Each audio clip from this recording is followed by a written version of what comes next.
Welcome back, everyone, to Hotline League. It is 2018, the sexiest year that's ever existed. Things are going to get hot this year, and they will not be hotter anywhere else than this Hotline League show, which is returning now for the start of the new year. So many hot things to talk about. And speaking of hot, we've got Mark Zirovin on the show, my gallant co-host that's here every week with new lighting. Very excited to have that. That's all based on I got support from paid you in light guys. bulbs Yeah, this year by Travis. yeah. I would not have picked hot for the word to describe 2018 this far. I think I would call it idiotic between the Logan Paul stuff that happened right away. There's something else that happened literally next day. Maybe it was the Trump nuke thing. I don't remember. But yeah, I don't think hot is what I would go with. It's gonna get really hot with this Trump nuke stuff. Either way, we've got Hang on, Mark. What do you want to run through this show? Because for those that don't know, this is actually a show where we listen to you. You guys all call in, and we talk to you. And Mark's gonna tell you how that goes. Right, exactly. This show is actually all about you, the viewer at home. We want to hear your take and opinions on everything going on. So we have a Discord set up. I'm about to spam the hell out of it in chat.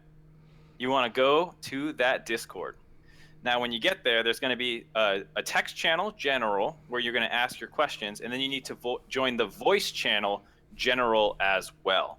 From there, I'll be able to pull you into the waiting room, make sure your mic's good to go, and assuming everything's all set, we'll pull you into the on-air, and you'll be able to speak directly to Travis and Loco once he joins and ask or tell us however you're feeling. And one thing we like on this show is to hear your guys' opinion, not just this isn't an interview. It's not Q&A for Travis and I. It's for you guys to come on and say, I think 100 Thieves is going to crush it. I think Golden Guardian sucks because Loco's coaching, and you get to tell that to his face. So we're all about the hot takes here. Yes, and as Mark just alluded to, Locodoco is this night's guest. So we're gonna talk a little bit for maybe 10 or 15 minutes here at the start of the show about some stuff. And then we'll get Loco on, talk to him for a little bit, and then straight into calls. So you guys can talk not only to us, but also to Locodoco. Ask him questions about his roster and interrogate him. Talk to us about what we should all expect this year from NALCS and more. And so I think going, while we wait before we get Loco on, the theme, generally speaking, of this show, this episode, is going to be 2018. So the last episode we did in 2017 was all about looking back, what were some of your favorite moments, etc. This year, we want to hear your opinions on 2018. What should Riot do? Is the NALCS going to be better for the fact that it's best of one? Do you think that your favorite... Is it going to be better because Jat's not casting anymore? Jat's not casting anymore. And also, by the way, if you want to call in and talk about how much you hate a certain former MSNBC host for talking shit on my boy Doublelift, we can listen to that as well. You referencing a certain Olbermann? Yes. Yeah. Exactly. So, by the way, Mark, let's just hop into it. What at the start of the show to get the juices flowing? What do you think 2018? What are the big things that we should expect for 2018? Big stories. I think the biggest thing has to be some form of franchising slash all the roster moves that happen. I'm excited to see all those come together. I think 100 Thieves, Clutch Gaming have really interesting rosters and could theoretically become really good. TSM changed over 60% of their roster that had been to Worlds twice and won an unprecedented 3 North American titles in a row. So there's a lot of stuff just involved with the actual teams competing against each other that I am excited for. I think that will be one of the best things going on. But I have to say, probably the best thing will be the analyst desk now that Jat is a permanent fixture with myself and James. Yeah, what does that mean? Because so I saw his announcement on the dive and I watched it. Maybe we can hear about it from your side because you're actually going to be on the analyst desk. What are you guys looking at doing different approaches to it? I mean, because people are just going to hear, okay, Jat's on the analyst desk, whatever. Yeah, there's a lot bigger focus on not only having a set group of people on the analyst desk, but letting us kind of work on it versus kind of be in supplement to the show, but make the analyst desk something that people are actually going to really enjoy versus kind of a waiting room that I think it ended up being, between games. And I'm sure a lot of people did enjoy the analysis portion of it, but having more branded segments, having more running things throughout the year, because one of the things Jat mentioned was it's really hard to do something that's going to go in week after week if you're going to have new people in. So he was talking about having most likely not 100% locked in, but most likely to have a running prediction per tally. So he and I are going to try and predict up against each other every week and try and come up with who at the end of the year has predicted more correct games. Nice. And that's something that's really fucking cool that you can't do if I'm constantly predicting against new people. Yeah, that's a fair point. So it's going to be you and him on the desk at all times with Dash? Yep. So it's going to be like a constant 3-man desk is the plan. And like I said, a lot more segments like that where like predictions, like every day, you know, showing our predictions for the 5 matches that we think how they're going to go. And I don't want to, like, I've been in a lot of meetings to like come up with all this stuff, and I don't know how much I'm at liberty to say. Yeah. But there's going to be a lot more stuff on the analyst desk than just like, hey, this team won, pull up the draft, pull up 3 replays. All right, great. Let's hear this guy got player of the game. All right, next game starts in 3.5. You know, it's going to be more fun than that without really, hopefully, increasing time between games. Are you excited about not having to do weird watching 2 streams side by side to figure out what's happening? That was fun for what it was, but I felt like I missed a lot of details generally. So, like, I like being able to track really in-depth things, you know, like, I don't want to just say like, oh, this guy had a great game because he did like this couple team fights well, but I like being like, oh, this guy played Ashe. He hit 2 Ashe arrows. I went back and I rewatched every Ashe arrow, and he like just would fire them off randomly. He's really got to step that part of his game up, and that's really hard in analysis to do with 2 streams going. Yep. And the other thing is it's really hard to tie into whatever the casters are talking about because half the time I don't know what they've been saying all game. So I know sometimes it felt like a caster would end the game and you get to the analyst desk and they wouldn't really, not necessarily like react to what they said, but like be even in the same headspace, right? Because they might have spent like 20 minutes talking about how they thought the top laner didn't do good enough, and maybe we focus on the mid, but we don't transition there. It's not like, oh, I heard Azael talking about the top lane a lot, but I had a bigger problem with this. We, you know, like it was just 2 different segments. It felt like sometimes. Yeah. Before we get Loco on, which will just be in any minute here, we'll transition him onto the show. I'll just say one of my big things for this year. Mark sounds like it sounds like you would say the things you're hyped for are the new teams and the franchises, and then also on a personal level, the analyst desk. My personal level thing is just to sort of see what happens with me because I'm independent and I made a commitment to do that kind of in October. What? The analyst desk is your personal thing. That's your job. How can I not talk about my personal thing? I'm not going to spend a ton of time on it, but that's my thing. I'm excited for it. I wasn't even really going to talk about it that much. You asked me a bunch of questions because I thought you cared more about the Listen, you blabbed and blabbed about your shit. Now it's my time. You prompted me. I'm excited for my thing. That's all I'm going to say. Unlike Mark, I'm not going to go on forever. Secondly, I think one thing that people haven't talked about for a while that has to happen this year, because otherwise I just assume it's not happening, is the BAM Tech MLB Advanced Media, whatever you want to call it, deal finally taking place with Riot. This got announced over a year ago that BAM Tech and Riot were going to be teaming up for a new viewing experience specifically tailored for fans, and that there was going to be this big sponsorship attached to it and all the kind of money attached to this kind of thing. Feels like now with franchising this thing has got to come online. I think it's going to be really interesting. And the craziest thing about it is I'm pretty sure everyone has forgotten that this is supposed to be a thing. And so whenever it finally does happen, it'll be really hype. It's definitely been on most people's back burner. Yeah, I think it's fair to say. Not mine. I wake up every morning and I think to myself, you just can what's go to the deal? Subreddit, search BAM Tech. By the way, did you see that Reddit thread just on this topic really quickly? We'll get Loco on in just a second. But did you see that Reddit thread over the past week? That should be a segment, by the way. This show should have a segment just called. Have you seen that Reddit thread? Did you see that Reddit thread? And the the thread that's like, it's been weeks and Riot has said nothing. Yes, okay. Oh my god. 5 days ago, a few months ago, Riot Magus said in a response to Weldon's video about EU being left out of the $300 million BAM Tech deal that the deal absolutely includes the EU with an important part of our global ecosystem. EU LCS starts in 2 weeks, and Riot has been silent ever since. Guess what? They haven't said shit about BAM Tech at all. So why, and it got so upvoted and so many comments, and I'm just like, wow. I'm going to make an alt account just to farm karma, where I'm just like, Riot said that there was going to be a World Championships in 2018. It's been 2 weeks and we've heard nothing about how EU is going to play into the World Championships. You just gotta make sure you post at the right time, because that was posted right when everyone was it's always posted in EU primetime where half of North America is not awake yet, and that's always when it gets upvoted, and then quickly the most upvoted comments in that thread were like, "What are you talking about, dude? Yeah. Like, no one has said anything about North America either. It's Yeah. like it's completely in the dark." Yeah. It's good times. I love good times, great oldies. Either way, let's go ahead and get Locodoco on, which is going to require a little bit of technical snafu. I'm going to throw up our temporary page on the screen really quickly. We can add him back into the call if we took him out. He's also on Discord if you want me to grab him first. Thank you, Containerly D, for the sub. All right, I'm gonna do that. I'm overwriting because you didn't respond to me. Yes. Do whatever you need to do. Oh, he's muted on here. Okay. Well.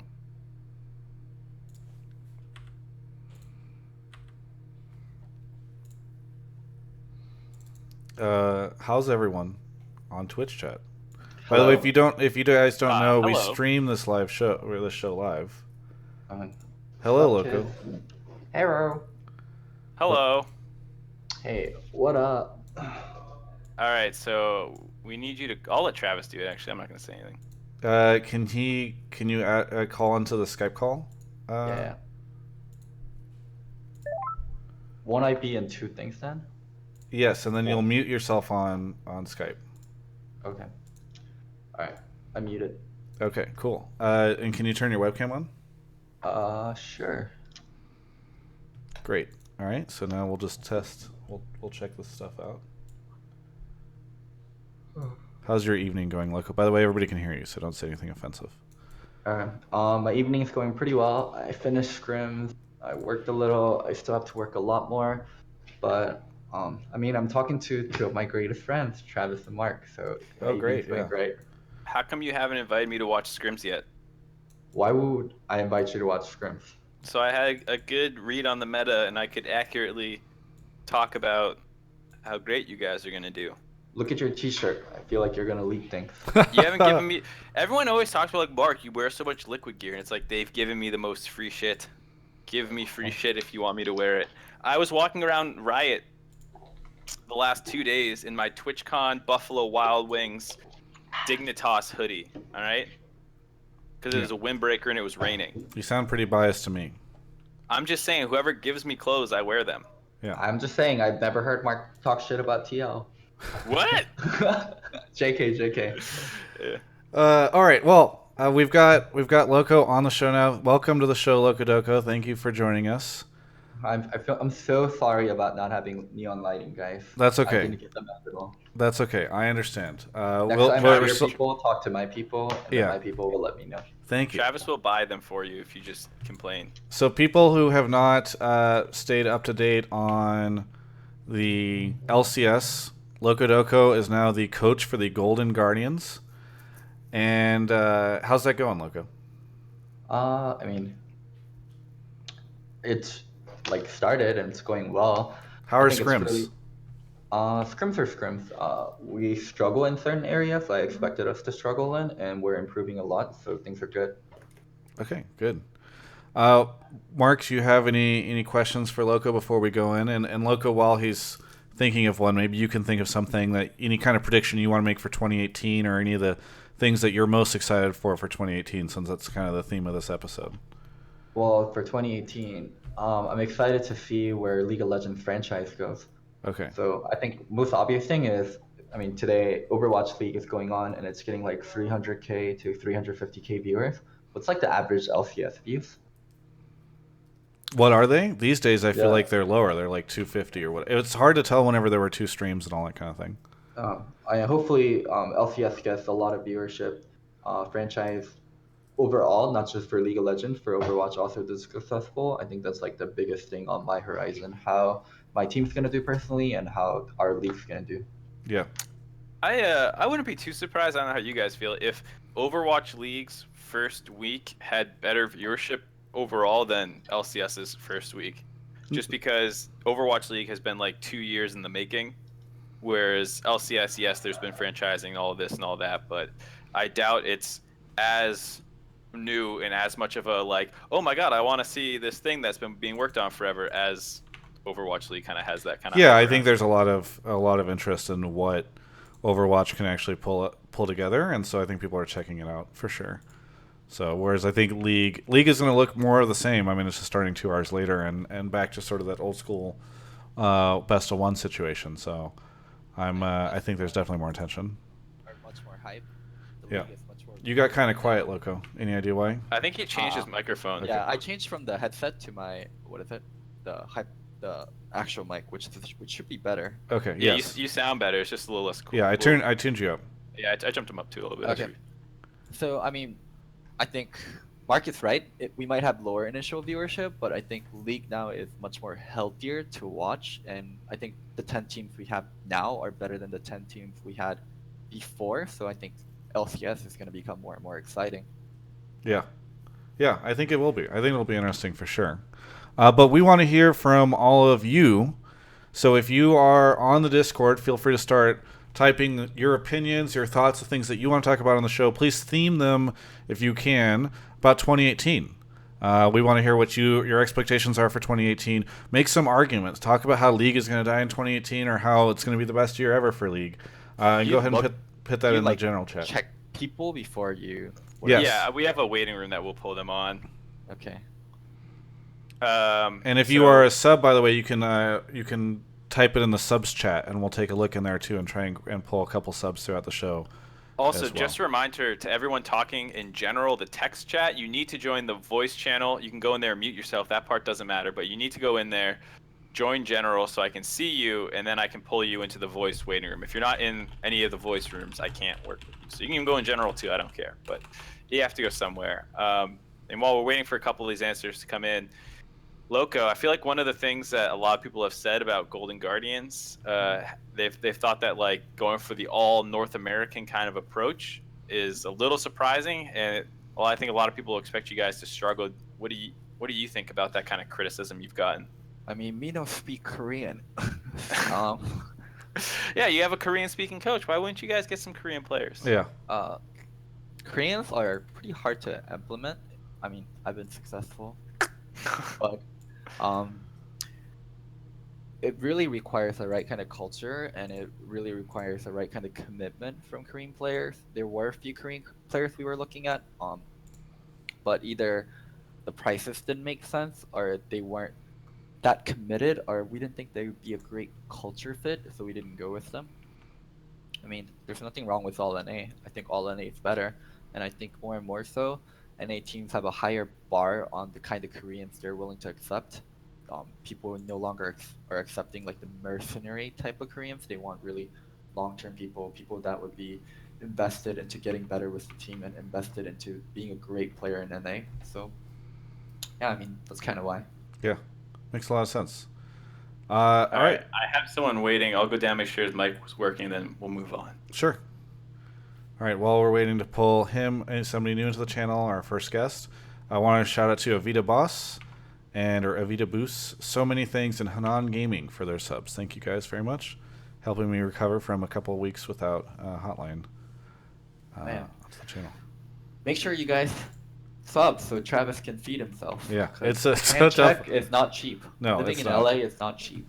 The Travis has Juan, a very lush lifestyle that he has to maintain. it's true. The Juan M is on the show. Juan M, where are you calling from? How's it going? I'm calling from Orlando. Orlando. Very nice. I'm sure wait, is the weather over there okay these days? It's actually like right above Orlando. There's this place called Oviedo, and like it snowed for like the first time in like forever. So it's a bit cold, but I'm enjoying it because I get to wear jackets. Nice. Congrats, man. Congrats on the jackets. What do you want to talk about for 2018? For mostly the viewership, like right, like how is the LCS with franchising coming in? Like, is it gonna be like this boost, like franchising like these, and they backed up these organizations like 100 Thieves and all this, like viewership, but consistently like grows and it stays consistent, or is it gonna like die down over the course of like a couple weeks or so? You know. So what do you think? Do you think that we'll see, Juan, do you think that we'll see viewership spike this year and see more people watching League than maybe ever before in the NALCS just because of the new teams? I think now that, especially with the motions being gone, you can root for a team without like having to fear that, for example, it's gonna like you're gonna get demoted to challenger rather there's no more more teams are gonna have like fan bases are gonna grow a lot more this year. Yeah. More people are gonna come in from traditional sports as well and watch LCS. And I feel I personally believe and I hope obviously I love the league. It's gonna grow like exponentially this year, and I feel like really push League of Legends into like more of the traditional sports area. Yeah. Yeah, I mean, Loco or Mark, do you guys think that this is going to be enough to really, like, is it the fact that teams won't get relegated anymore that will really allow a lot more people to come in and start watching or feel safer rooting for a team? I mean, that's more of a long-term theme. I don't think it's like short-term. People are gonna watch because your favorite team can't get relegated, but now teams can build more long-term fan bases. They can really invest into them, like have a Discord community, really just work to get a good fan base. Like maybe we go like over to UCLA, do viewing parties and stuff like that, and you can actually grow a community. I think that's what's gonna increase the viewership more so than, oh look, we got basketball team supporting us. I mean, that does help, but I Oh, don't think yeah. that's the core reason I why just feel like this is the viewership start, you know. grows. Like this is where like we can really like expand from. Well, Yeah. I think one of the things that's interesting is like if you look at last year's viewership statistics, it wasn't that like it was universally like down because the premium matchups still got a lot of views. It was like when you moved outside the premium matches, people had a lot less incentive to watch because the games were longer, there were multiple streams going on, and there were a lot of reasons that Yeah. viewership would drop as a whole. Um, so on the one hand, I think in the short term, if TSM and TL play match one and then another good team plays match three, you don't have to wait like as many hours as you used to. So hopefully more people stick around. And to Juan's point, if more teams just generally have stronger fan bases, hopefully there's even less of a dip because everyone just has like more fans spread across the league. Yeah. Thank you so much Yeah, for your like call, Juan. I really appreciate yeah, it. sure, man. Yeah. No problem. Have a good one. So that's a cool take. Just sort of wondering what the future will hold, what effect the franchise will have on viewership. 9 bits in from iCaffeinated, who says it's all I have. Travis Bible Thumb. Thank you, iCaffeinated. That's one step closer to a plan check burger, as Locodoco would tell you. Babang is calling in. I don't know why you need so many B's in your name. B-Bang, it's B-Bang, I believe, not Babang. Well, B-Bang? actually, it's supposed to be like Korean, so it's like Bang, yeah, there you go. bang, bang. Okay, Bong Bong, where are you calling from? I'm calling from Berkeley, California. Berkeley. Ooh, Okay, Berkeley. we've That's had a a good previous Berkeley caller. It wasn't you, right? No, this is my first time. Okay. Do you well, go to UC Berkeley? Yes, I do. I actually interviewed Travis earlier this semester and wrote a paper about him. Oh, I'm sorry really? about that. Congratulations. I hope. Did you get an A on it? I did get a nice, so thank you, Travis. Yeah. No worries. That's you got what an I A do. because he's Korean, Travis. Okay, Don't just oh. duplicate They have there. good principles, unlike those American trash. You know what? Let's just get into the conversation. Yeah, sure. What's your take on 2018? So I think for this year, with franchising, I really want to see changes in recruitment for teams. One of the biggest things that I was interested by was Levi being on the academy team, 100 Yeah. Thieves. And so when I look at, say, like a region like Korea, I see a lot of new players, Uh-huh. like every time, like especially when you saw like the Korean Exodus. Yeah. And so I feel like for the longest time, academy and especially collegiate, I feel like collegiate just kind of existed for no reason, honestly. I want to see some kind of changes to actually bring these players into NALCS. Okay. So I think I can actually best answer this.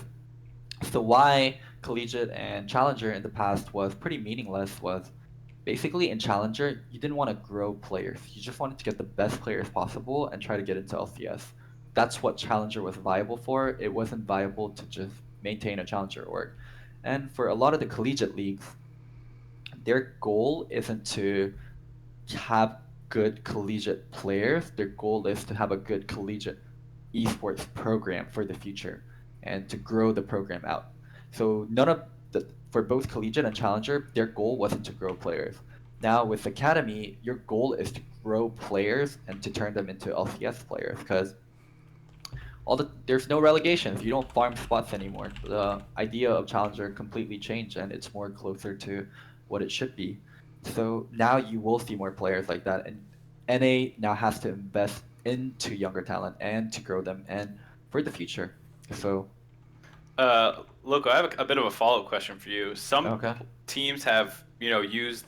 I think you have like one veteran spot, as they call it, or something in You get 2 collegiate. veteran spots. You can but the veteran rule is like 3 years of play, so it's pretty. You have to be really veteran to count against it. Right. Yeah. So, what do you think about someone signing someone like Piglet or Or Special. like Special Levi? These kinds of guys. Like, do you think that they are being held on to in case they need to be brought into the LCS? Do you think there's someone that people are holding on to in case they can flip them for value later in terms of like selling off or trading? Or do you think it's also like a way to help the academy team's players and grow the players? Okay, so that's a very wide question. You asked about Levi, Piglet, and X Special, so I'll answer Pick for all one. 3 of them. All right. So the one I can actually personally answer for is X Special. X Special isn't on our team to replace Matt or threaten Matt in any way. X Special is on our team to help and grow the younger talents on Academy. It's really a lot easier to have a veteran who can show how you should behave in game, out of game, during reviews, and also shot call and lead the team in the game itself than it is to have 5 rookies. And also, our LCS team is incredibly young, so we're not in a place where we're looking to replace players in the next year or something like that. So for 100 Thieves and Levi, I think their eventual goal isn't to Levi be a challenger player. It would be to grow them and either start them on their LCS team or sell them off to another LCS team. And for Piglet, I imagine it's the same thing. I don't think their goal is to have like Piglet lead Academy. He hasn't been a great leader in the past, but it's more so that he can stay a year and get his residency and be NA AD in the future in 2019. So all 3 players for different reasons. Yeah. Makes sense. Yeah, Berkeley, what for you? No, say what his is name. what is your what is your ideal, like team's approach to like an academy team? I feel like the way Loco kind of broke down all those players, I think is pretty ideal because it sounds a lot like baseball, basically, where you keep different players for different reasons. I think keeping like players as coaches and potentially as like actual replacements, I think that's all good signs. I'm worried that a lot of these academy team players aren't actually going to be starters anytime soon. Is But that a even bad if- thing? I mean, even if they aren't starters, the fact that they have chance to grow and the fact that they have an organization that's responsible for them and responsible for their growth is a lot better than what it was like last year for 2017. One interesting thing is a couple of like the mainstays that had been challenger for a while, like Peckenwolf, who is I think not quite LCS quality, but like good for challenger, is not on an academy team, and that's as a result of not needing to really be competitive as an academy team. And you see people like Palafox and Tuesday and a couple other like lesser known players getting chances now as a result. I mean, it's not more so than like a need to be competitive. It is. I mean, you do want to have the best academy team possible, but Right. you want to invest into people with high upsides, right? So, as an example, for someone like Peckenwolf, Peckenwolf has played in Challenger for a while. We know how good he is, and we know how much he's improved. So maybe people aren't taking a shot on him because they feel like a different mid laner might have more potential in the future to be a star mid laner, while Peckenwolf, we already kind of know what we already have. Right. Gotcha. Interesting stuff. Anything else, Babong? Nope, Bang, I think that's bang. it for me. Yeah, thank you so much for the call. Thanks for having me. 안녕하세요. 수고하셨습니다. All right, who do we got? Who do we got next? Let's see. Mark's down there grabbing somebody. While he's doing that, I want to say thank you to all the space names were taken for your subscription. Mark's back. Who's he got with him? No one yet. There we go. Yeah, I got somebody. Carnation or Carnatone? Carnation? Carnation? I guess it's Carnazione. Carnazione. It's fine. Carnazione, where are you calling from? I'm calling from Germany. Germany. Woo! I love it when we get the European viewers. What time is it? And what time is it in Germany? It's 6 a.m. 6 a.m. Well, thank you for rising You waking early. up or going to bed? I got up. I got up. Yeah. Okay, good. Sounds like you're still waking up. What did you? A little bit. Yeah. Yeah, what did you want to talk about on the show today? My topic is the change back to best of one. Yeah. Because I guess the league got safer by eliminating relegation by franchising, but I don't know, the teams, the bigger teams, maybe fall down a bit because it's more random who will make it to the playoffs because of the best of one setting. Yeah. Yeah. So are you worried? Are you wish it wasn't best of one because we'd have less randomness in the playoff seeding? I don't know, to be honest, but because it's a chance for lesser known teams or the maybe better teams, I guess, worse teams. Yeah.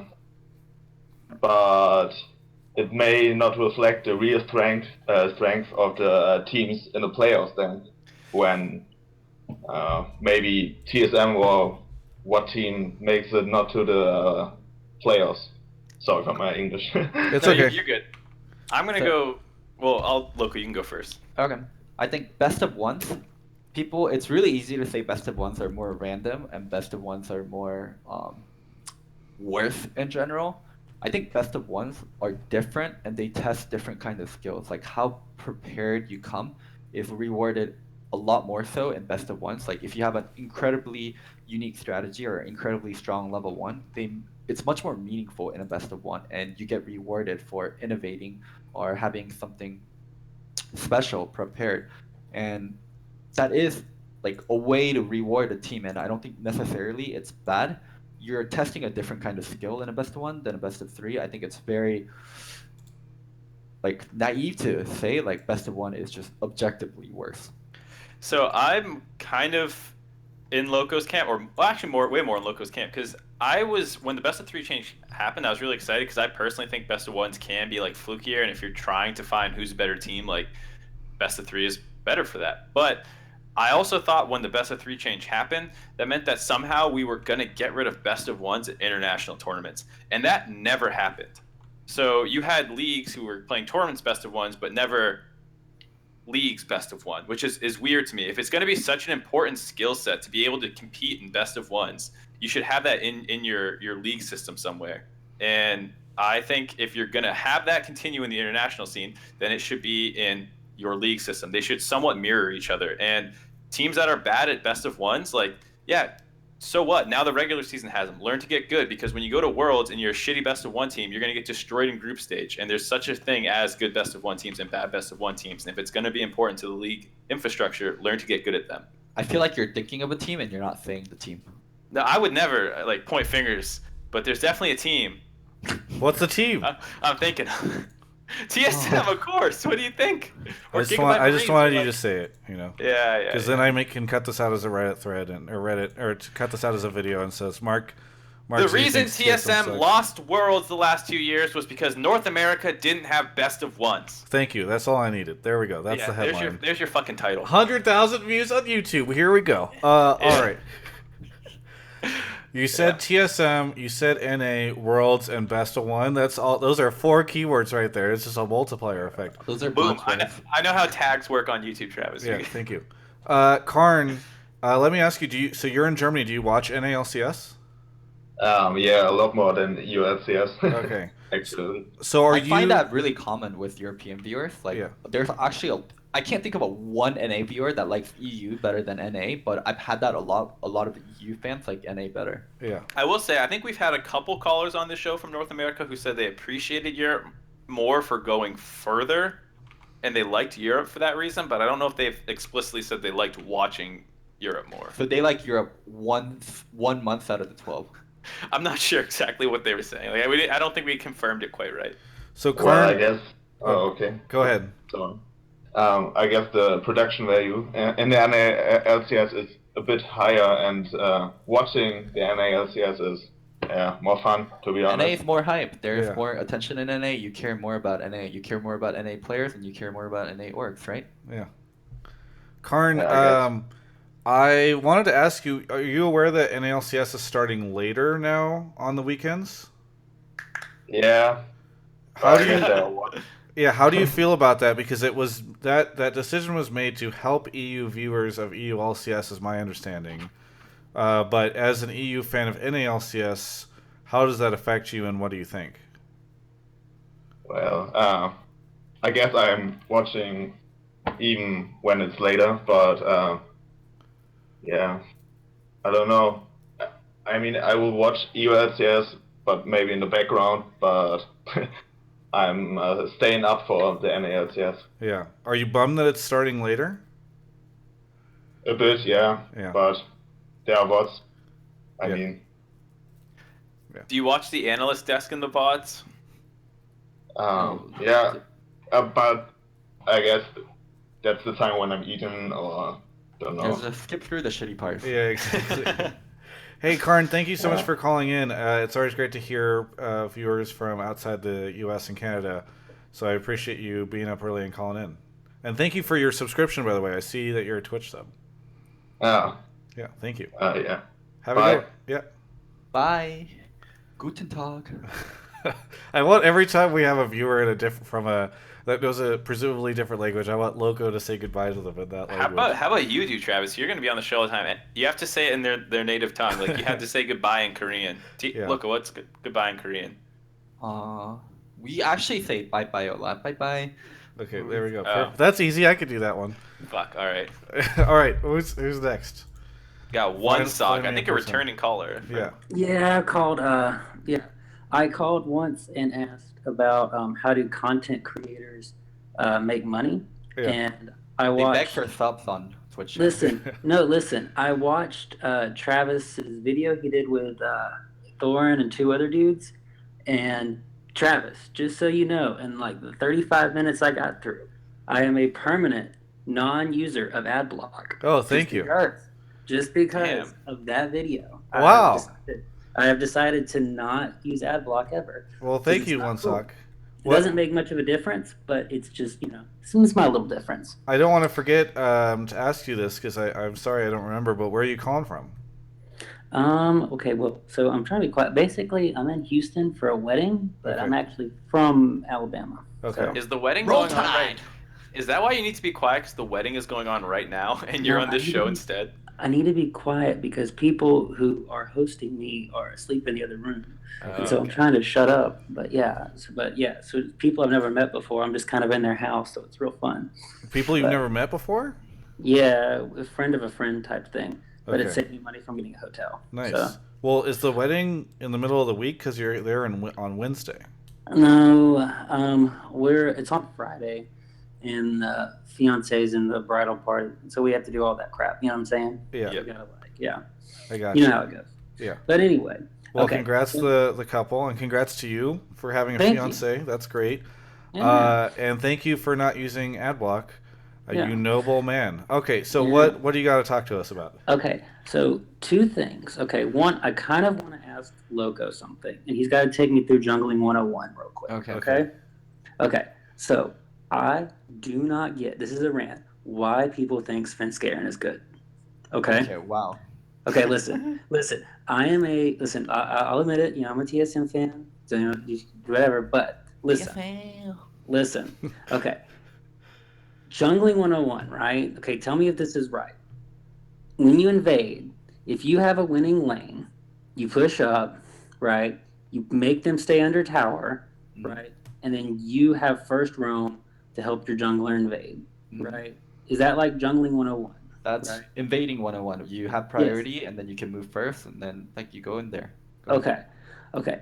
Explain to me how, not in international stage, but in North America, explain to me how he constantly got first blooded like 7 out of 9 games in a row with Bjergsen and Doublelift, literally, and honestly Haunter too. Like pretty much every game TSM won 2 out of 3 lanes, if not 3 out of 3. Yeah. Explain to me how somebody can keep getting credit for being a good jungler and dying first blood every single game.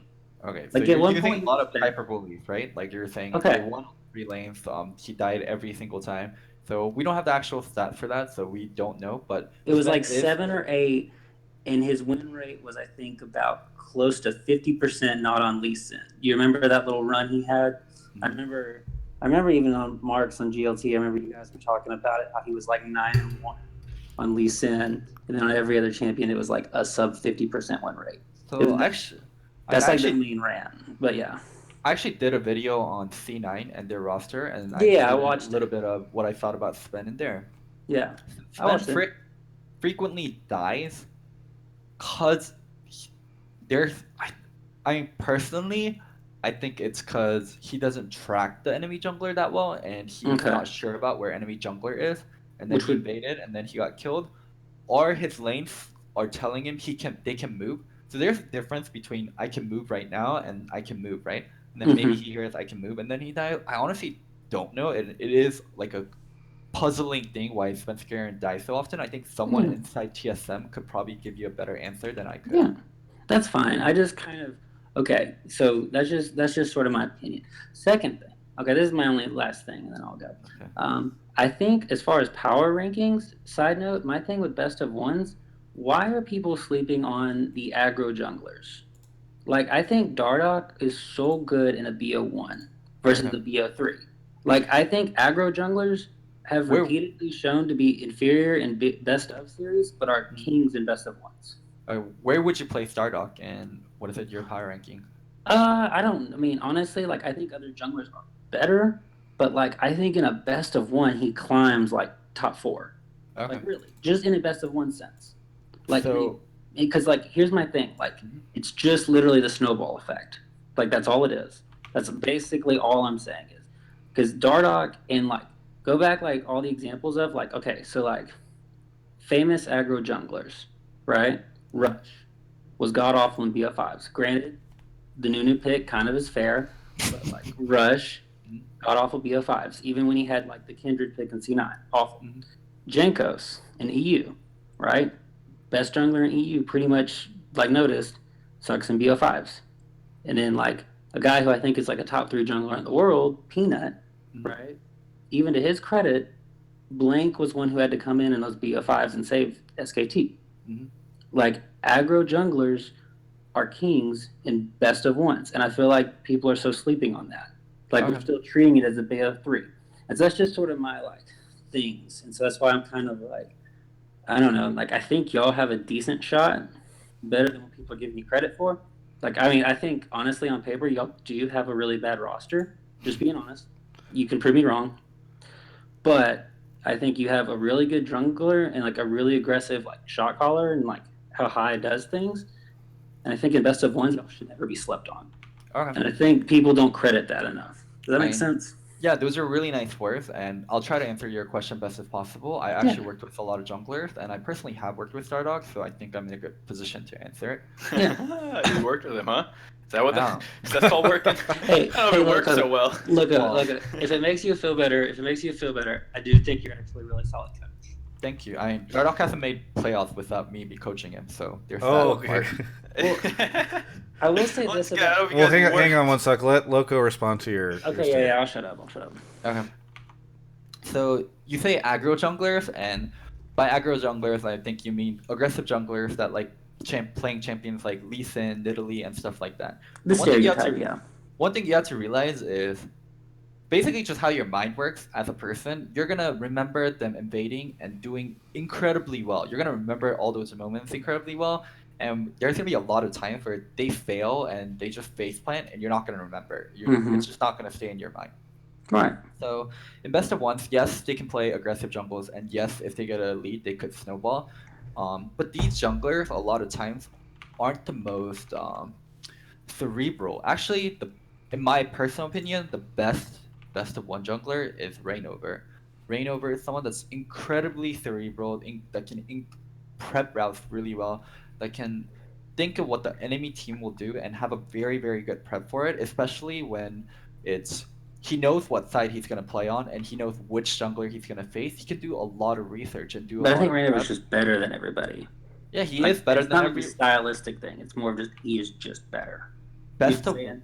best Yeah. of ones reward really good prep extremely. And Mhm. I don't think of Dardoch as someone that preps really well. Dardoch Yeah. someone that's very explosive. So as Yeah. much as he has a good shot to take over the game in a best of one, he also has a great shot to just blow the game in a best of one. He's more of a coin flip, and you're remembering a lot of times where he landed heads and forgetting a lot of the times he I landed tail. I think the coin flip, though, here's my thing, though, okay? I think the coin flip gets punished in a best of 3, right? Like, okay, like here's another example, okay? Acadian. Can I use Acadian? I think it was like summer 2016, okay? I think it was that. It was this split, okay? Echo Fox was like 7-1 in their game ones. Yeah. But in their best of 3s, they were like 3-4 or something like that, or like 3-5, however the math was. Okay, and basically that was when Acadian was getting first blood like every single game, and he was killing it. But then as the best of 3 went on, right, like you kind of were able to check Acadian, and then the fact that Echo Fox had worse players in every role just kind of caught up. There Right. is some truth to what you're saying. Aggressive Right. junglers can take over a game, but I don't think necessarily they're like more favored in a best of 1. Like Okay, well that's prepped, fair. like or defensive or control junglers can have just as much of a showing. One sock. Sorry, I have to cut you off because we have to move on to another caller. But Okay, that's cool. Hey, no, cool. I do That's cool, man. think it's nice to have kind of this conversation about what the strength of the different NALCS junglers will be, because obviously we're going to see a lot of. It'll be a different game once you go from best of 3s to best of 1. So thanks so much for calling in. Best See luck you. at the wedding. Appreciate it. Good See luck. you. Tide. Okay. I think That's how you say bye in Alabama. Is that true? Is that true? Yeah. Okay. I thought you said like stars and bars or Yeah. something. I think the Rainover point's interesting just because he's also pairing up with Tony, who I think a lot of people hold in high regard as being like one of the best preppers out there in terms of like finding unique level 1s and starts and things like that. Yeah. That's also in my video about CLG. I don't watch your videos. Loco What? just came on the show to be like, as you would know from my video on TSM, my video on Clutch Gaming. If you check out my video for this, it's like he's just pumping that shit. It's good. All right. Yeah, so you put them in chat as you kind of like. Well, if you saw this video, link it. Linking this in chat right now. You can check out the YouTube description, where I'm sure Travis will post it as well. Thank you to FT Boy BL 54 for the sub, Syrup Boy 24. Wrath of Khan and Mellow Jello 100 for the subs. Appreciate it. All you subs are wonderful people. You get access to emotes. By the way, there's new emotes. There's a Mark face now, a cool version of me and a Kelby. You committed to a marked face emote? Oh my Yes. god, your relationship's a lot more serious than I know. I have a Scara emote too, or Yeah. I'm in Scara's emote list as well. Yeah. Damn. Zaffer is joining the show. Zaffer, where are you calling from? I'm from Canada. Canada. Okay, am I pronouncing your name correctly? Zafar. Zafar. I'm sorry. Like Jafar from Aladdin. Aladdin. Yeah, it rhymes, but not related. Okay, not related. So you're not an evil, You're not a genie. power-hungry genie. No. Okay. Oh, I guess he wasn't a genie. He became a Yeah, genie. yeah. But I mean, it depends on if Spoilers. you're talking about Aladdin 2 or Aladdin 3, because in that he is a genie. Is anyone ever talking about those when they talk about Aladdin? You know, I think they're underrated. Zafar, what are you calling in to talk about?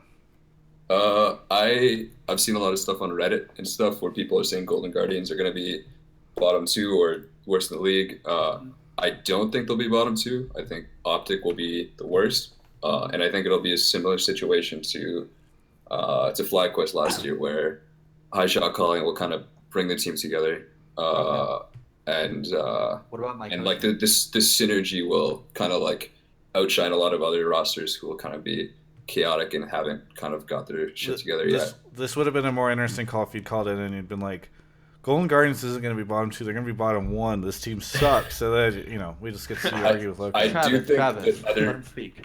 I do think other teams have higher ceilings and that they'll flop later on. Which like FlyQuest wasn't in the bottom in their first split. Like they went like 7-0, but then they went like 0-7, and I think it'll be something I similar. just love when people talk about ceilings. You know what a ceiling is? Ceiling is Ferrari sitting in your garage. Like, in the history of League of Legends, there's very, very few times where a team can't beat another team because their ceiling isn't high enough. League of Legends teams, and due to how teams are, and due to League of Legends being an imperfect game, it matters so much more regarding your floor than your ceiling. Like, honestly, this is a question to Mark and to Travis and the viewer and the caller. It's like, when has ceiling been a problem for a team? Like, legitimately, just answer me that question. This team did not do well because their ceiling was too low, not because of their floor. I think in regular season that has been the case. Even in playoffs. Give me an example where a team, because their ceiling wasn't high enough, they could not win. Not because of their floor. I would have to think more on it, but I bet there has been some example where like one team just like there's really no chance. Like you're not gonna outlane Bjerg. Yeah, I'm certainly not the guy, but like that's the floor. Not being able to lane is a floor thing. Ceiling is like, cause he wasn't as good as like ceiling. It's just such a dumb concept, and it's so unrealistic that team plays at its 100%. It's more so every team is playing at its like 60%, 70%, and the higher you can get to 100% matters so much more. Yeah, but I think that's the point. Is like you have a water balloon that can hold like 100 pounds. Like I'm not saying the water balloon's going to get to 100 pounds, but it's capable. It might get to 80 or 90, whereas like another water balloon can only hold 50 pounds. It also won't get to 50 pounds, but it's only going to get to 40 or something, even if they're all... But the majority of the problem is, even before going to 50 pounds, the water balloon's popping. Majority of your water balloons is popping before it's going to 50 pounds. Right. Like 99% of the case in League of Legends. But like maybe another way to put it is that like it's their ceiling is high, but they're also raising their floor as the split goes on. So they start with a low floor because they haven't played together, they don't have synergy, and then as they play more together, their floor raises. So it's more of an elevator. This is a really abstract way of people saying that they don't see a world where Golden Guardians playing at their best ever beats TSM, assuming that their balloon hasn't fucking exploded completely. Maybe not this split, but maybe not this split, but in the future, we can definitely get up there and we can grow. And the fact that we have potential for our players to consistently grow, like ceiling honestly doesn't matter. And it's just such a stupid concept. Just a quick question, again, because I'm not the analyst guy, so I'm just being the everyman and asking this question. But like a team like Envy last year, I think a lot of people felt like, with the exception of Lyra, a lot of those players weren't like they had low skill ceilings. Like a lot of people would say Apollo's never going to be low skill ceilings. Like their problem was Seraph can't fucking teleport properly, or he's getting killed in lane. That's a floor kind of problem. It's not because Seraph, if mechanic is not 99 out of 100, we're losing. It's we can't perform basic tasks, so we can't function as a team. That's a floor problem, not a ceiling problem. You know, I just wanted to ask the question, and I just wanted to find out. You know, feels like I'm in breaking point right now. Zafar, do you have any other questions you'd bring up? I'm a TSM fan, so I think they're gonna place first this split, and I think they'll do pretty well at MSI. I think part of it is that like Partho's a good coach, but he was more systems based, whereas Song is more about strategy as well as Mythy, and so I think that experience and knowledge will bring like a different aspect that they haven't had. Other than like you're just grinding and like getting better at the game that way, or like Reggie's base knowledge, like I think the knowledge that Mythy and Song bring will kind of take. I like this guy's takes. I like him. I think TSM will probably finish number 1 as well. I think the Parth Song thing is worth noting. I don't know how like involved Parth will be, because I talked to him a little bit and it doesn't sound like he's gonna be that involved at all. No, I think he's just general manager. He's just literally managing, like, hey, this sponsor needs us to do this thing at this time kind of deal. Yeah, I've heard some people talking about like the two of them combined, like Parth the systems guy, Song this guy. And I was like, I don't even think Parth really factors into the skill of the team anymore, because he's just like not on that. Parth will do whatever TSM needs him to do. If they need him to be more involved, he'll be more involved. If they're functioning and being first and doing well, then Parth will take a step back. Yeah. But I remember Loco, I think I was listening to something you were doing last week or the week before, where you're saying Song's the most Korean coach. Yeah. And that like he's not very good at or Korean coaches aren't very good at using support structures. And so I don't know how that would go into like support analysts or assistant coaches. I think Song will work really well with Lustboy. I think one thing that TSM this is from my personal conversations, TSM picked the head coach, and they allowed the head coach to pick out the kind of staff they want. And I'm sure Lustboy was also someone that TSM wanted to pick up. But I think Song will work well with Lustboy. Yeah. So, by the way, OCE Grub in the Twitch chat, I need to find the Greb, says, TSM fans say this every fucking year, Omega lol, in response to your statement that you think TSM's going to look good this year, Zafar. What about this year? Is it just the coaching stuff? They won the last I mean, three. yeah, and they're always in the final. Like, are we They wrong? won both splits last year. Yeah. The worst TSM has ever done was like. They're the first NA team to win 3 splits in a row. First NA team. I'm not saying that TSM isn't spring good, and summer the same year. but I think the question of what TSM has struggled on the international stage. They've proven that they have domestic dominance. Do you think, as a TSM fan, that this year that will change, and if so, why? Or if not, why? I'll pose that to you, Zafar. I guess what was it, beginning of last year was when they had the clusterfuck of Yellow Star. Sorry if I'm not allowed to swear. Yellow Star and Lock up Locodoco. I can't even remember the other 2 guys' names, but like that was 2016. Sven and Hanser Bjerg double. No. It was the coaches. Woodbuck. Jarge and Woodbuck. Yeah. I mean, they weren't given the best situation, but like, I mean, it just that was terrible. And then kind of Parth had to step in, and it was just not well organized. And so I think having like not only a coach who's super knowledgeable about the game and is very focused on strategy, but also like a player like Mithy, who's like known to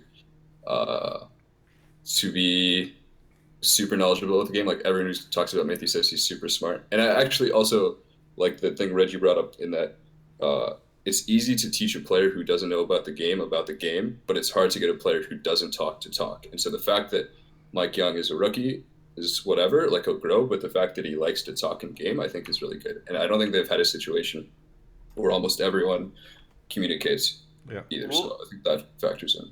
We'll see. My final thoughts on this was, if you read the Players Tribune article by Doublelift, that was very interesting, was like, if you want to put it plainly, they just choked at Worlds. Like he said the attitude was wrong, the atmosphere was wrong, everyone felt scared, he felt like anxiety was in the air. Like they choked. And you can say that's the coaching staff for not stepping up, you can say it's the captains, the veterans on the team, whatever it was. And that's kind of scary to think about if you're a TSM fan, because that means like someone on the new guys that you brought in is probably going to need to step up because they haven't done it before. Maybe that song, who knows? And then what was interesting is if you compared that to the article of Team Liquid's Dota team that won the international after losing in the first round and having to sweep through losers bracket, like they said that their captain, who's like this really quiet guy, would just like scream before the games to like amp people up because he felt like the read on the teams was exactly the same. But in Doublelift's case, no one stepped up to get them out of their funk. And in the Team Liquid example, this dude like would just go ape shit so that they couldn't be scared. I can't imagine Parth ever yelling at anybody. Zafar, thank you. I'm saying, like, does TSM have someone like now that can actually lead the team? Yeah, I think we'll find out. That's their Zafar. Thank you so much for calling in. Last thing. I don't have just one. I'm looking forward to Mark being back on the desk because I really like. All right, Zafar, good talking to you. Wait, no. I was also the one who's making those GLT weekly. Oh, that was you, dude? And so you promote Mark on the analyst desk, and then you're promoting another show. Goodbye, Zafar. Good talking to you. Jeez, Travis. We'll see you another time. Loco, what were you going to say just because I like this conversation? What? Oh, that. I forgot my train of thought. Don't worry about it. Oh, okay. He's probably going to promote another show or something on it. Loco, let's loose. Yeah. TSM edition coming out later this week, guys. Woohoo! All right, back to shouting out subs. Mellow Jello resub for 2 months. Thank you so much. And then Naked Homeless Man has resub for 2 months. The impressive thing here, he's naked and homeless, and yet he still came back for the second month. Really appreciate the dedication there. He goes to the library with the money that he gets on the street and subs to your channel. I don't know how he's feeding that into the Twitch. Maybe the library and Twitch have some deal. Don't they have like mobile PayPals now? You can like. It's like an ATM PayPal, basically. Yeah. Rico Suave, a Twitch sub, speaking of Twitch subs, is to the channel, is now joining us. Rico Suave, where are you calling from? I'm calling from New York City. New York City. Nice. How do you say goodbye in New York City? It's probably not good to say it on live stream. Fair enough. What do you want to talk about? I want to talk about how hyped up I am about this this split, how you have coming into this split, like you have Golden Guardians, aka Golden Warriors, and Clutch Gaming, aka Cavaliers coming into the esports scene now. You have Nate Shot. Clutch made his is own brand, 100 Clutch is the Rockets, just to be clear. But Nate Shot's the Oh, Cavs, yeah. shit. Nate Shot, who created 100 Thieves, now going against his former team, Optic Gaming. And it's just interesting to see, like, storyline being developed now, I guess, because players that don't really talk smack, they kind of just hype up the game. Like, for example, Reggie sometimes, talks smack, but then he later on says, "Oh, no, I'm just kidding." So you Loco, want did you you want to see what see? he? Go ahead. Sorry to sidetrack, but Loco, did you see what he tweeted about how if TSM loses to Golden Guardians, he will do X, and it was like fill in the blank Yeah. for Twitter responses. Did you fill one in? Yeah, he'll buy me a Tesla. Nice. Nice. Yeah, no, I mean, I think your point is it's nice to hear from just a hyped caller. Is there anything in particular that you're most hyped for, Rico?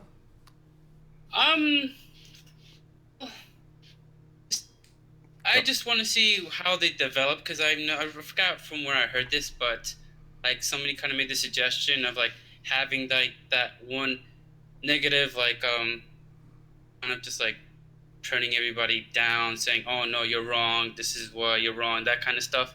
But it's just change, because besides it being the best of three, making it very boring the past two splits. Now that we are back to best of ones storyline going on, I feel like it's going to develop into something worth watching and try to keep up with. Loco, who do you think will be the most interesting new rivalry? And then Rico, you let me know too. TL versus TSM is the most hyped because it's like the biggest one, and because CLG in a way like downgraded or side graded their roster, so they get like knocked off the block, and then TL like uber upgraded their roster. Doublelift getting kicked from TSM going on to TL. I think that rivalry is the most obvious and the most hyped, and I'm pretty sure Riot feels that way too because they made the first match TL versus TSM. Yeah, Rico, what team are you rooting for next year, or this split? Oh, I'm gonna have to disagree with Loco. I think now the CLG versus TSM rivalry is back up because of the new roster they have. Like with God, he was decent, but Rainover is a huge upgrade. From being gone, and from what I'm understanding about Biofrost being a little bit more of a shot caller, like it's just I forgot where I heard this from, but when you have jungle and support synergy, it kind of just even more. Are you a CLG fan, Rico? Yeah, I'm a huge CLG fan. I'm glad that I'm happy for the team. I'm a little bit worried about Worlds though, just because I don't think they haven't been exposed enough there yet. Yeah. Are you not worried about losing another star player in Aframo and an emotional leader and an in-game leader? Well, yeah, of course, but you're gonna have to like part ways with that. Like you can't revolve your whole entire team on one person. Eventually, you have to like develop and make a new captain, which I'm kind of hoping Darshan could be that person. Okay.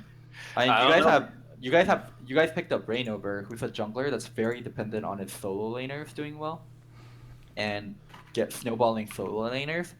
CLG solos had one of the worst early games out of all the top teams last split. Aren't you worried about Rainover pairing up with them?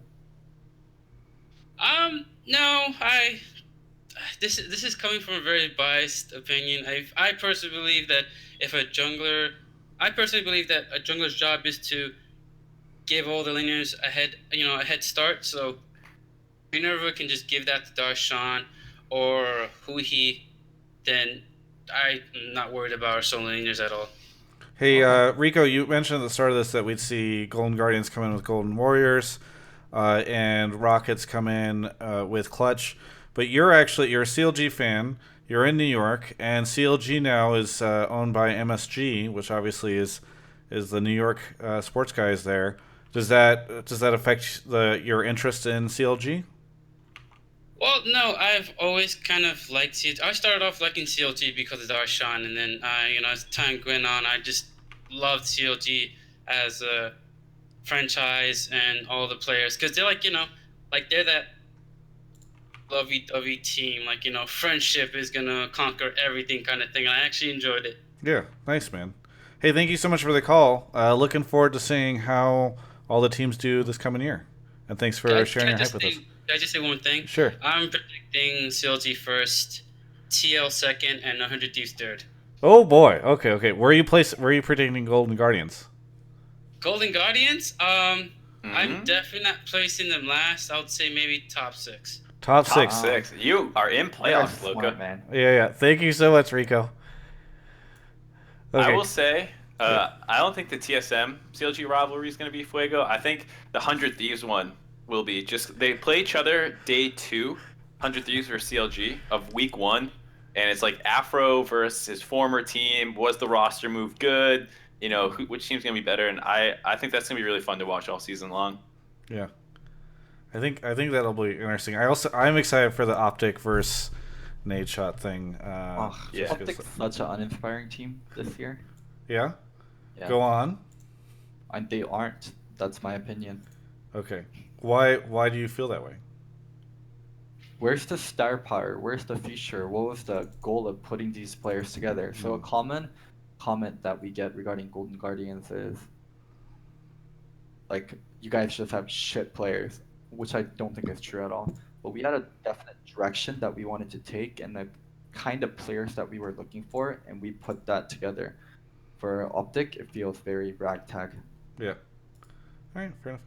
Hey, we got Paper Bat on the show right now. Paper Bat, where are you calling from? I am calling from Seattle, Washington. From Seattle. Okay, I'm going to turn you down a little bit because you're a little loud. Ed, how are things going in Seattle? Oh, it's raining all the time. Yeah. But, like, I was in Chicago for break, so it's pretty nice. Can't complain. Yeah. Because, and would you rather be in Southern California right now? What'd you say? Sorry, you cut out. Oh, shit. Yeah, I would definitely want to be there, assuming there's no fires. Good, because I was yelling. Kelby today was bitching about how California sucks. Move to Seattle. It's amazing. Blah blah blah. Screw that. Okay, Paperbat. What's your question for us? What do you want to talk about? Oh yeah, so it's a little less of a question and more of a conversation starter because I have my own opinion. But we talked at the beginning about what we sort of viewed for 2018, and I think that some changes to the analyst desk would be fantastic, not because they aren't intelligent and bring up good points, but it's just kind of boring, and it becomes this waste or this time sink in between games where I put the stream on mute, I go to the bathroom, I make food, whatever it is, and I think that given how much personalities there are in the casters, there's a good way to turn this into something interesting. And that way is to replace Mark with the casters, right? Oh, what a great idea! I didn't even think of that. Yeah. What do you find boring about the analyst desk? I actually think it's one of the most interesting parts. You have like people giving opinions on like what they thought about the game, what teams could have done differently. Where casting is more of just telling the story and telling what's happening in the game. I actually find analyst desk super interesting, other than when Mark talks. We're working on that. Okay, I think the first thing to say is that I definitely watch a lot of me watching League is I just love how it's so flashy. I'm not someone who gets down and deep and is looking through all these stats and realizing why some teams are better or worse than others. So maybe the analyst desk was never tailored towards me. However, I love watching like supplemental content for football. So I think that there is still a place for like a casual fan, and I think the key is to break up like the time at the analyst desk where sure you recap the game, but also know that there's going to be all this like talk on Reddit afterwards, and Riot does the breakdown. So I think that having something like board bets where people the analysts on the desk make like friendly bets, and the one I said as an example is maybe after Mu has the most most assists as support for the season, or I think Team Liquid won't lose an inhibitor versus TSM in the first match, and just these things that sort of add another thing to root for in the game and for your favorite personalities helps bring some interest to the analyst desk. Are you making a note of that, Mark? I mean, I agree to an extent. Like, obviously, the analyst desk isn't for everyone, and how it's been in the past has been much more focused on people who want to like hear what the thoughts on the game were, not just like be entertaining for the bigger scope of users, or like viewers. It wasn't like trying to entertain everybody. They It was were more trying like to the entertain Loco, apparently. Well, No. like the people who sit and watch the analyst desk are people who did not get up and go pee and get another piece of pizza and stuff. Like they're the people who want to hear more. So I think we were trying to give more in-depth look at things. And if you want to go flip over to the other stream to keep watching the game or whatever it was, that was pretty easy to do. But I do think it fell prey to becoming pretty repetitive. And that's a lot of the same strategies were talked about. I also don't know why I interrupted you, so I apologize. Yeah, shut the fuck up. No. Jesus. It seems like the color dude likes more of the entertainment aspect. His name than is the Paper analytic- Bat, Locodoco. Okay. Looks like Paper Bat looks like likes more of the entertainment aspect of an analyst desk and more of like fun parts than the analytical part or the strategical parts, which is completely fine. People watch League of Legends for different things. I mean, I have not enjoyed an analyst desk as much, and everybody's going to say it's because Peter, but as much as I did back in the day whenever it was like Monty and Peter and Crepo and all those guys like making fun of each other and Crumbs doing the little CLG hat or boat thing that fell off this. Like, there's just so many good moments there, and I think analyst desk is much more like it is part of a bigger trend that I've seen the LCS take year over year, where it's gotten it feels like it's gotten more and more serious, more and more like formulaic. Here's like the serious analysis of this thing, and I think there's a place for that in the analyst test. You can still have that, but I think sort of adding more characters Monty good. being a goat. Monty was one of the best analysts League of Legends has ever had. He knew the game very well. He invested a lot of time into it, and he was very entertaining. He was very fun to listen to. Well, okay, the question though is he was a showman, which I think is something that you can say went down. I think more people on the analyst desk got focused on being right than they were about being a showman. Yeah. Which is something that like I tried to do more of during like the play-in stage, where like I got the burger and I ate a burger and I started doing like the bee whoop whoop shit because like I feel like you just need more. Are you spinning a box cutter, Loco? It's a ceramic box cutter, but yeah, why? Seems dangerous. I don't know. Demonetized. But yeah, I think Monty was a great showman. And I think that's something now that everyone has to, because before, like I said, dual stream, people didn't have to watch the analyst desk. But now that like it's single stream in this, I know I want to make sure that like we bring some of the showmanship and the fun back to it. Is the box cutter at all related to your new coaching techniques on Golden Guardians? No, it's a ceramic box cutter. You can't even really cut stuff with it. Okay, well, don't try to show me that. I have one question for you, Loco. Who's the better analyst, Jat or Monte Cristo? Monty's a better entertainer. Jat probably knows more about the game. Okay, let me stop you right there and explain how Jat is the better. It's a meme. Remember the whole... Oh, yeah. Yeah. Took a I second. want to bring up, though, to Locodoco. So, you're talking about how the analyst desk has its place and how you really enjoy it because of what it brings to the table. Yeah. However, if we view 2018 as this big new franchise season where we're going to bring in lots of new fans, don't you think they'll fit more in lines with sort of where I'm coming from versus the hardcore league fans and players that were already looking for that level of detail? So here's a really interesting thing for you to think about. For, let's say, 100 people watch football. How many of them do you think actually play football and know football strategies on an in-depth level?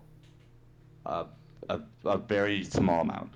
Very, very few. Let's say 100 people watch League of Legends. How many people do you think actively play League of Legends and know League of Legends on a strategical level or have played League of Legends in the last week? Probably like 80 to 90%. Yeah, so the traditional analyst desk for traditional sports caters to a different audience than the desk for League of Legends does for the League of Legends fan base. Traditional sports suck. Travis didn't hear anything Loco said and just heard traditional sports. Yeah, and that's yeah. his default response. It's the viewer base interacts with League of Legends very differently than the viewer base for football interacts with football. I feel like the analyst desk on traditional sporting things are boring, and I feel like the analyst desk for NALCS lately has been boring. Well, I think the thing we want to avoid the most this season is repetitiveness, because I feel like that's where the boringness comes from. Like when you go in depth and it's really analytical in a game where it should be, like, great. And then at times, like, you know, we had 2 streams going on, we were watching it, we pulled the most important moments, we grabbed the thing, and we just, like, kind of, like, start defaulting. And I think that's the big focus, is getting rid of the kind of feel like that there is such a thing as, like, this is the default analyst desk, you know, segment. Now, Mark, I want to throw it over to you. In this replay brought to you by Ace or Predator by Acer, what do you think of blah blah blah? Yes, it's just like. Well, yeah, and you can still do replays, but you can have more fun with them. Like, you know, call it like a you know, like brand it as like the stupid replays, where instead of like a replay where we're like, this guy comes in and great timing on this, you're just like, what the hell was Billy Boss doing teleporting 2 feet? You know, like those kinds of things. Yeah. Like when it's a funny replay, like be funny with it and stuff like that. Yeah. All right. Well, anyway, thank you so much, Paperbat, for calling in. Hope you're holding it down in Seattle, and thanks for the analyst desk conversation, because I actually think that was a pretty good one. Yeah, no problem. Have a good one, guys. Yeah, have a good one. There we go. This is more analyst discussion than we're going to get, I think, in all the rest of the episodes of this year. The Real J Smooth has subbed. Thank you so much for that. Corey Lulu gifted a sub to Risen Lazarus. Always a good thing. If you have a friend or a significant other that's coming up on a birthday or a holiday or something, feel free to sub them to my channel. Massey is here. How's it going, Massey? Where are you calling from? I'm calling from Sydney, Australia. Woohoo! Okay, wait. Could you say some more words? Because it didn't sound like you had an Australian accent. G'day, mate. Okay, perfect. We verified you. Great, fantastic. Loco, quick, look up how you say goodbye in Australian. Thanks for calling in. What time is it there? 5 p.m. Oh, great. Okay, so we're coming up on prime time Australia time. What did you want to talk about? I reckon Cloud9 has the best on-paper roster. Ooh. And you're reckoning, too, so that's a big deal. So why Cloud9? Because Loco made a groan.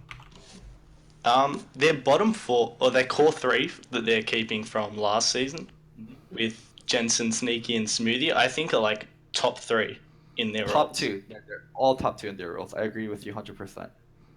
Oh, I just think with Sneaky, it might be top 2 is a bit hard to argue, but yeah. Ben is unproven in NA. He might not do as well, and the other one definitely is double. I think there's definitely an argument for top 2, but go on. Yeah, I agree. Top 2 is a good argument, but and I also think Svenskeren was top 2 as well. And with the meta coming up, I feel like there's going to be lots of tank play, so Licorice doesn't have as much room to get bashed on by all these Korean top laners. So there is potential for a lot of carry play in top lane, and Licorice is good, but I think it's really hard to say C9 has the best roster on paper. So on paper is when everything goes well, right? And then it does, how good is that team? If everything goes well for TSM and TL, I think it's very fair to say that they have the better roster on paper. But I do think C9 has a good shot, and I think Licorice is good. I just feel like... Oh, yeah, you go.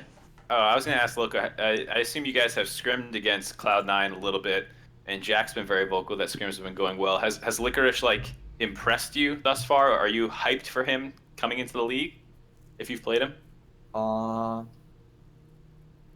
We did play them, but I'm not sure if they were using a sub, because they had their nameplates. Yeah. No, they had few people. Mia. Jack did tell me they were using a sub, but I forgot if it was for top. But I did play against Licorice a lot in Challenger. I think he's pretty LCS ready, and I think he's good. But man, you're asking a lot out of a rookie. Licorice came up to me at the New Year's Eve party, introduced himself, and said, "Hi, I'm Licorice. I've watched your interviews before. I just wanted to introduce myself." No other pro player has ever done that, all right? I have to find these people. I introduce myself, and they're like, "Yeah, I've seen your shit, whatever." This guy, he's my pick for this year. He's so when are you doing an interview with him?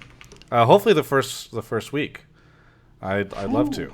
When he proves that C9 is the best team on paper. Yeah, exactly. To get to the interview. So wait, Loco, who would you made a groaning noise about this? Do you feel there are other teams that are more deserving of the best team on paper?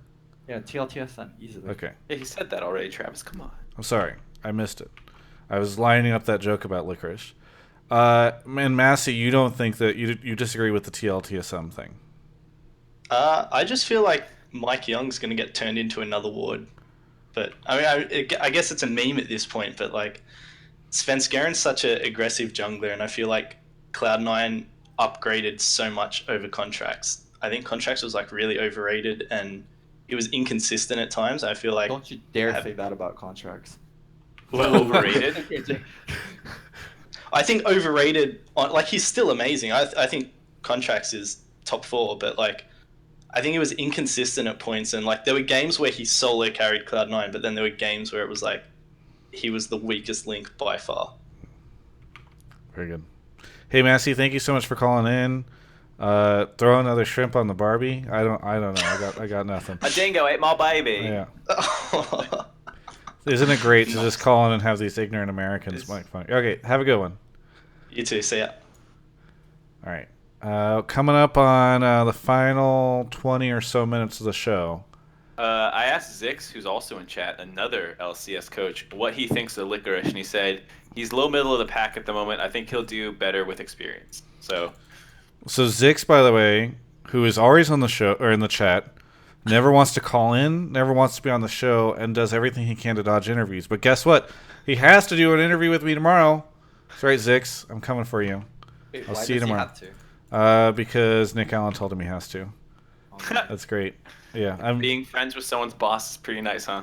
Yeah, exactly. I'm gonna go do an interview with some of the CLG guys tomorrow. So and Zix will be one of them. No spoilers, but fuck it. Look, he's baby raging in the chat. All right, got a couple more calls left. Tony, I know that feel when your boss makes you do content with Travis. Yeah. Loco didn't want to be on the show today, but Based Hunter. No, I'm just kidding. Loco was down. Cotter, where are you calling from? I'm calling from St. Louis, Missouri. St. Louis, Missouri. How are things in St. Louis?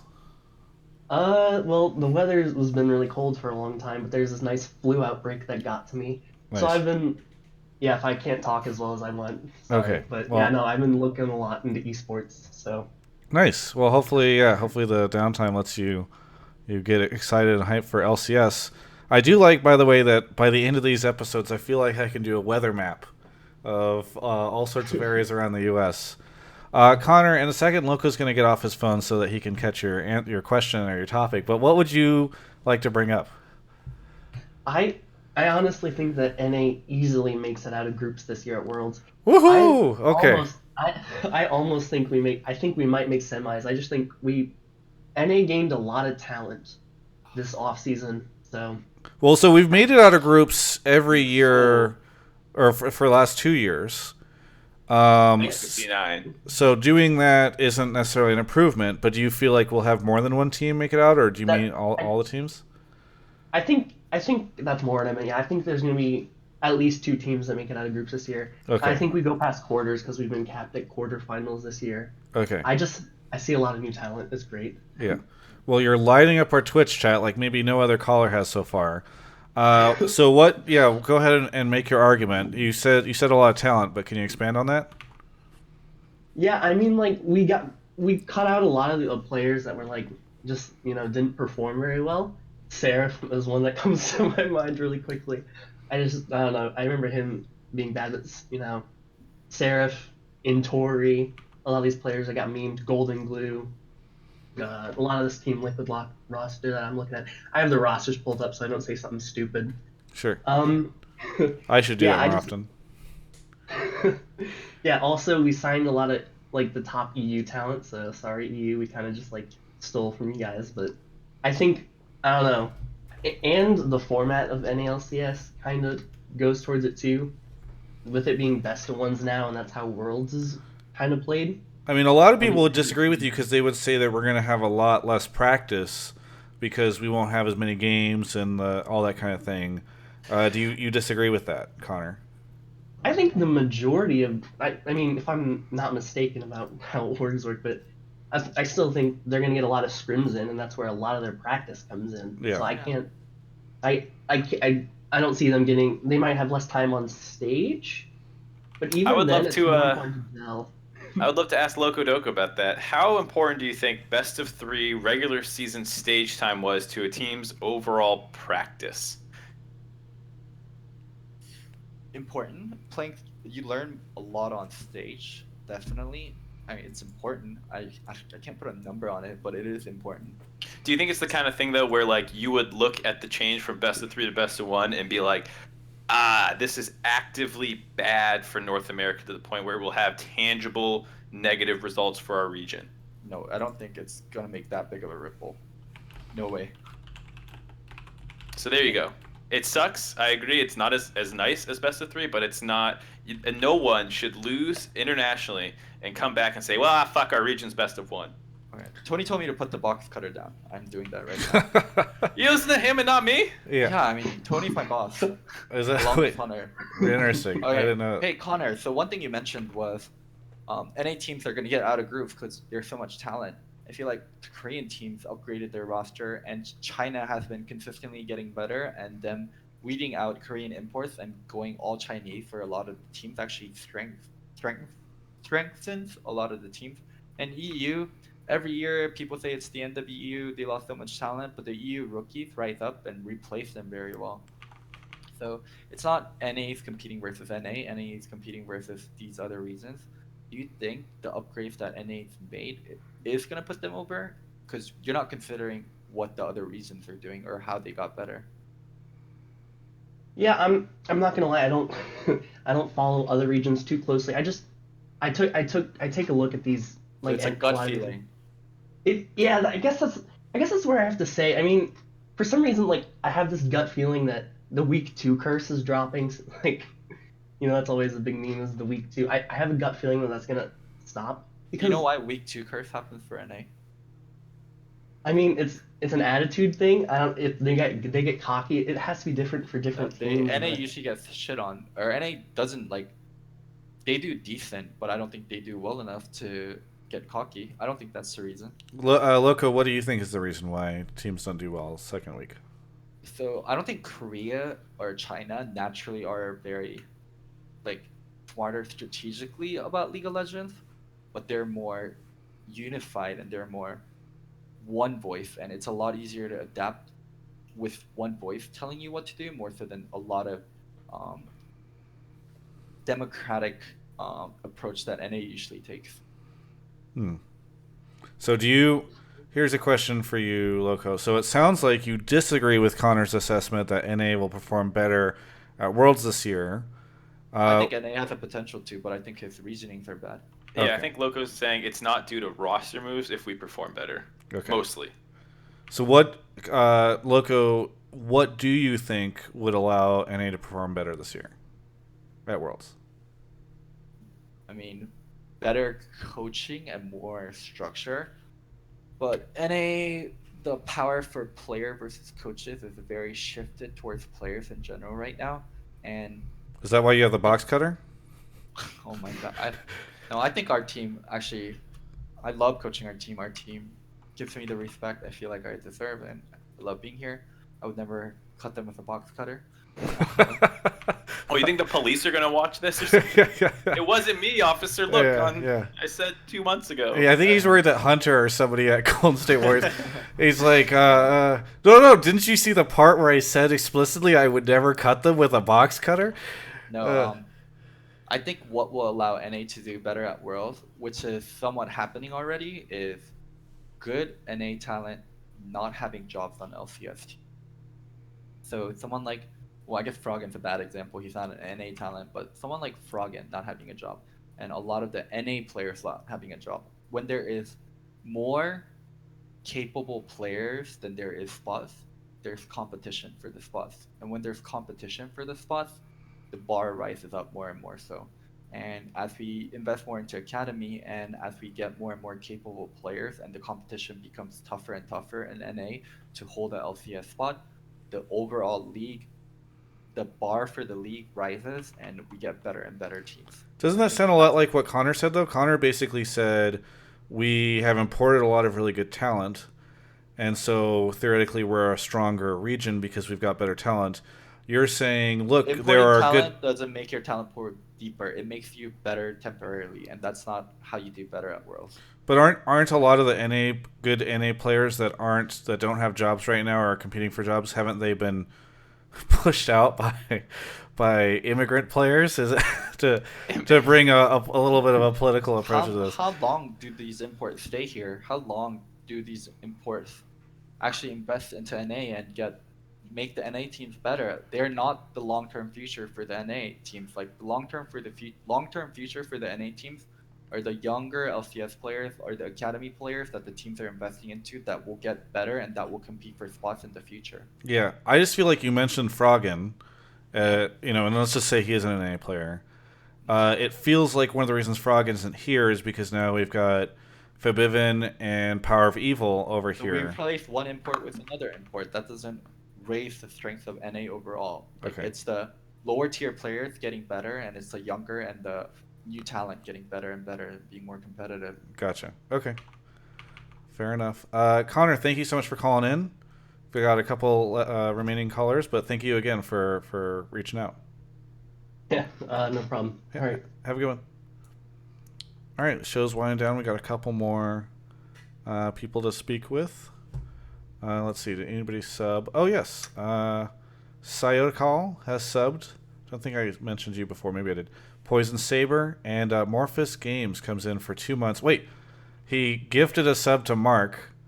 Poison Games or Morphus Games gifted a sub to Mark, meaning that Mark is now a 2-month sub. Thank you, Mark, for your continued. But sub. I let it run out. Does it make me a 2-month sub? Speaking of subs, we've got Ichirakuman. I still can't pronounce your name. Can you pronounce it for me? Ichirakuman. Ichirakuman. Okay. Remind me again where you're calling from. Portland, Oregon. Portland, Oregon. Is this your third time on the show or second? I think it's my third. Yeah, I thought it was your third too. Yeah. How's it You ask good questions. Yeah, good questions. What's your statement or your position? What do you want to talk about on the show today?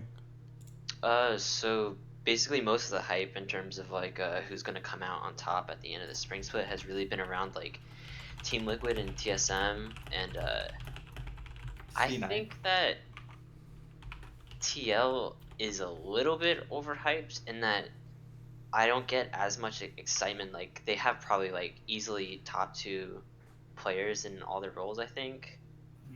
Like the problem I have with them is that a lot of their core players have played together before, so to me it feels like it's harder for them to have a higher ceiling than there's the ceiling. Look, Loco's getting triggered right now. Did you see or did you catch our earlier discussion about ceilings? No, I didn't. Okay, yeah, Loco went on a rant earlier about why ceilings is it's a red herring, but okay, but continue on. Sorry, I didn't mean to interrupt. So you're saying TL has a lower ceiling because we've seen these guys perform together before, and it wasn't like they became the next, It's not like they team. won an ALCS or anything or made finals. Well, I mean, they didn't win against TSM. No, they did. No. This Double is Pobelter and. Well, I'm talking about like the most recent, like in summer with Immortals, because a lot of Immortals is now on Team Liquid. Don't you think TL is a better version of the old Immortals? Yeah, I do, but for me, I like TSM's improvements more because I think they needed a bigger change. I think that Team Liquid will be stronger for a while. I don't think that TSM will be better until later on. So what's your question or discussing point? It was more just about that, and then how I also am shaky on the Doublelift and Ole bot lane. Like, I think that the language barrier I think is going to be an issue. Like, I know Ole speaks like pretty good English, but like, it's a lot of pro players have talked about how like even like a slight lapse in like fluidity of speech can like be a really big thing, a really big difference. And then like Doublelift has mainly always been like a really laning focused AD carry, and what Ole has been really strong at has been like roaming and working with his jungler, and which may help because Doublelift likes to call junglers down to his lane and stuff, but I could see problems with that, especially because recently Doublelift has been talking about how he's like trying to rein in like Ole's really ham style and stuff, and it seems like there might be some conflicting things, especially going up against like the already like battle tested TSM bot lane. So you talk about what is it? Ole's English, right? in a game of League of Legends, when you're communicating, around how many words do you think like we use regularly? What do you mean? Like how many words? Like unique words. He means like how many unique words do you think you're gonna say in a match? Like 20? Oh, come on, that's way too low.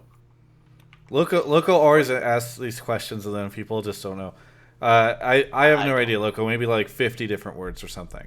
It's Like not that somewhere many, around- right? It's like so- Dragon, Baron, roaming, bot, etc., etc.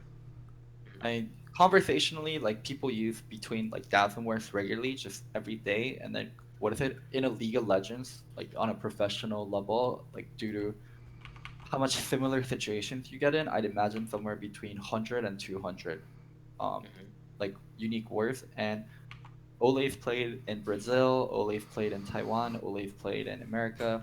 League of Legends is a common unifying language, and after playing in those regions, he knows all the 200, 300 words like that's required to communicate. So I don't think communication will be a problem. But I do think you have a very valid point, and Ole is a more roam heavy support, while Double Lift is a more lane focused support. And I think TL views Double Lift as their future, and they signed him on for 3 years. So I think Ole will adapt to Double Lift, and I think Ole does respect Double Lift a lot, so he'll change his style to fit him. Loco, what did you think of Ole at Worlds when he ended up on a lot more of like the Ardent Sensor meta picks, and he like it didn't feel like he was taking over the games at all the way that we were used to seeing in North America. How much of that do you think was like increased competition versus meta? A lot of meta. I think Ole's strengths are laning and roaming. I think Ole's weaknesses are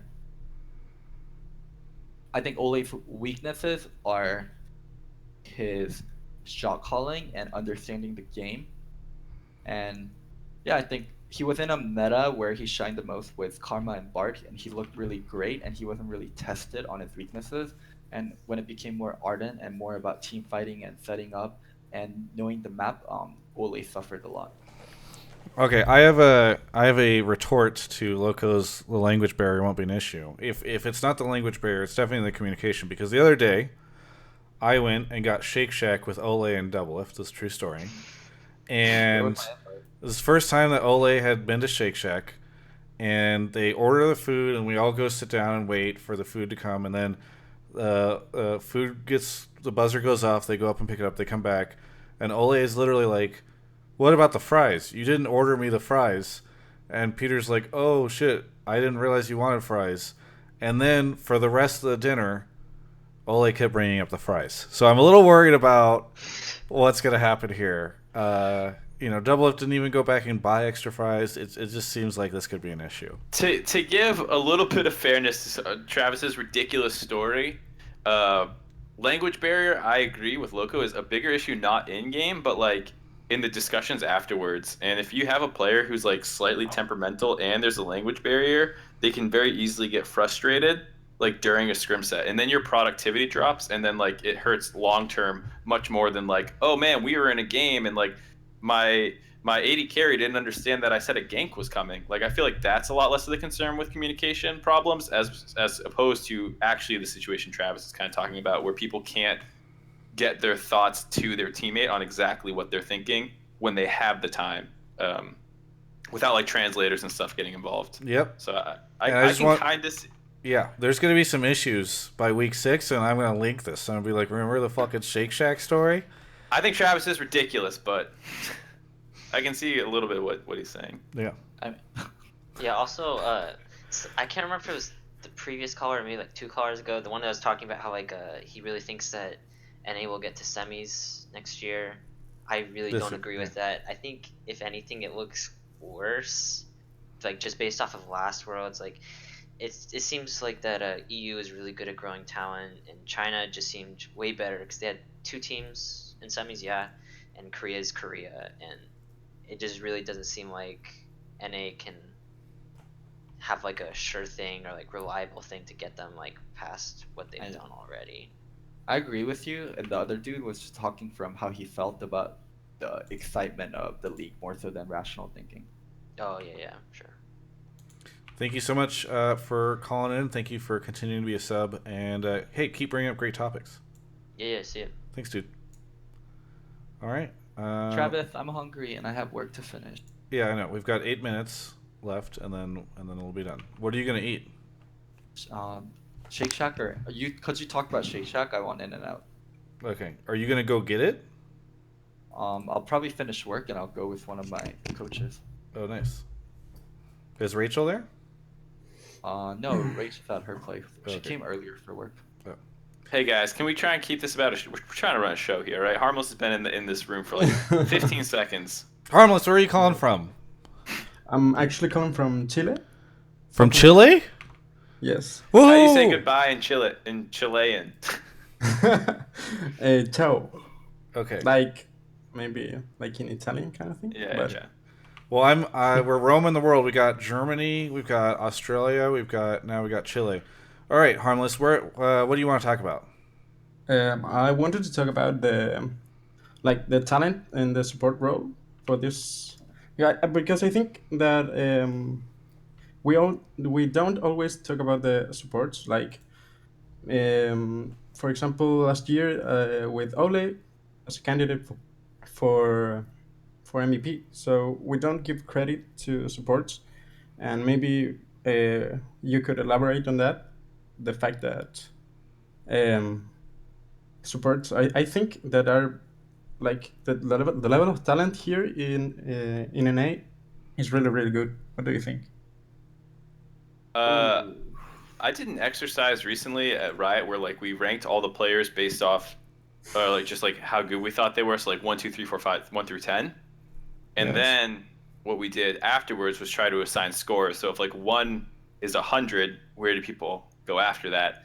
And at least it felt like for us, I remember it was the same way with the jungler, but I think support was also like relatively top loaded, where there were like a couple pretty good, really good ones, and then like a pretty big drop before like the next category. So I think on the high end maybe, but I think it's not like that entire position is stacked. I don't know how Loco feels. I think by importing, NA has made mid actually their strongest position because Yeah, that was I agree. Yeah, I So really agree on that. when you're an import, right, you have to be one of the best in your region to come and fight for an import slot. And mid is a role that's 8 out of 10 is imported. So 8 out of 10, these are like world-class mid laners that we're bringing, and the other 2 are Povelter and High. So mid naturally is the best position in my opinion. Support isn't a role that doesn't get imported much, so it's mostly NA players. So naturally, you're competing regionally versus competing international. Yeah, I think Ole is the one that we've imported, and he's one of the first supports to really push for MVP, and he got rank 1 in the solo queue ladder and was like smashing kids last split. So I think that kind of points to how Loco is like saying like if you get imported, you must be a beast basically, or you're gonna get dropped because you're not worth the slot. Well, I also wanted to talk about the branding topic. I think that's the one I pulled you in for. Yes. So I wanted to have maybe Loco's insight about how the new teams are going to approach branding. Okay. Because for example, for me, that I don't follow too much the NBA, I don't really know too much those orgs. So for me, it's really easy to just focus on the old guard. But as a fan of League, I would also want to know about these new teams that are going to stay for a long time. So to have a strong branding, you need to have a strong identity, right? For most teams, their identity has been players in the past. When you think CLG, you think Doublelift. When you think TSM, you think Bjergsen. When you think Cloud9, now you think Sneaky. And in traditional sports, the branding is more attached to the teams itself and an idea of a team and how that team is. And I think that's what the new orgs eventually want to become, and all the orgs too. They want to have an identity as a team that people can relate to. And when people think of Golden Guardians, maybe they think of this way about a team. When they think of Clutch Gaming, they think this way about a team more so than players. So I think that's a future of branding, more team branding and more team identity than a brand that's represented by singularly by few players. Yeah, maybe I think it's because the fact that overall, even though the game has been out for like 7 years or something, if we think about it like as a sport, it's really in diapers, you know. So I don't know. Maybe it's really, for example, what it is for a fan. What is SKT without Faker? They're still SKT. SKT has a history of success in StarCraft and in League of Legends. And they have Coma. Like if Faker left and Coma didn't, you could see a world where like Coma is someone. Yeah, it definitely take a hit, but I think they still have. Yeah. No, I mean SKT from a league standpoint. SKT from a league standpoint, even without Faker, I think they have the infrastructure, and still Bang and Wolf are extremely good players, and they could still build up a roster that's top in Korea. But I do agree, like Faker is a huge part of SKT's identity. Yeah. It's also a weird example to take like literally the most popular player in the world and be like, what would happen with this team's branding if they lost him? It's like better to be like, what would happen to KT if they lost, Smeb? Score? Yeah, or something. Like for example, I think TSM would still survive without Bjergsen. Yes. And then a few years ago, when you think of can Cloud9 survive without Meteos and High and Sneaky and Lemon all being on the same team? Probably most people would have said no, but Cloud9 survived beyond that, and they grew the new players they have on the team. Yep. Yeah, I think that's very true. I don't know. I'm pretty excited to sort of see how all the teams approach the branding stuff this year, because I already feel like a lot of them. It was really neat for me to see Riot unveil all the different teams with all their different logos and sort of their descriptions and all that kind of thing. And I hope now that, especially knowing that there's no relegation, Riot will be able to present like a more solidified, like, these are the 10 teams, these are the 10 names. Like, I think that'll be good. Yes. So, and I'm also really excited I'm looking forward to the content that the new teams put out. Yeah. If they do. Yeah. Like, Loco, what's your first repeating series as Golden Guardians? Do you know? First repeating series. So here's like a video series. Here's the thing about content, right? So we should put out content, and we are going to put out content. But we can put out all the content in the world, but if people don't care about us, then it's hard for that content to be worth it. So right now we're investing into our players, and we're growing first before we do like a repeating content. Like right now we're hitting all the basics first before we go on to something like that. Yep. And after Breaking Point, Loco just doesn't. He's like, "Fuck team content." Content. Like your position, you're the clear underdogs. I think, but I think that could be really good for you. Like, in for example, Optic, people don't even really talk about Optic. So I think that from a fan perspective, it could be there's an interesting story with Golden Guardians for sure. Yes. Thanks so much, Harmless, for calling in. Thanks for holding it down in Chile. We've got 2 more folks to get through really quickly, so I have to let you go. But thank you so much. No, thank you. Yeah. I went to Chile. Yeah, thanks. All right, 2 more. We'll go quickly, Loco. I know you're hungry. The thing about the whole team is we're going to forget P1 really quickly. I think we're going to forget MB really quickly. Yeah. But we're going to remember Renegades. We're going to remember Immortals because they had a story and they had an identity. People nowadays still talk about Ember because they had an identity. Not because they were the best team, but because they had an identity. Yeah. Fenris57, what do you want to talk about? And where are you calling from? I'm from Urbana, Illinois. Okay. Good to hear. And what did you want to talk about on the show?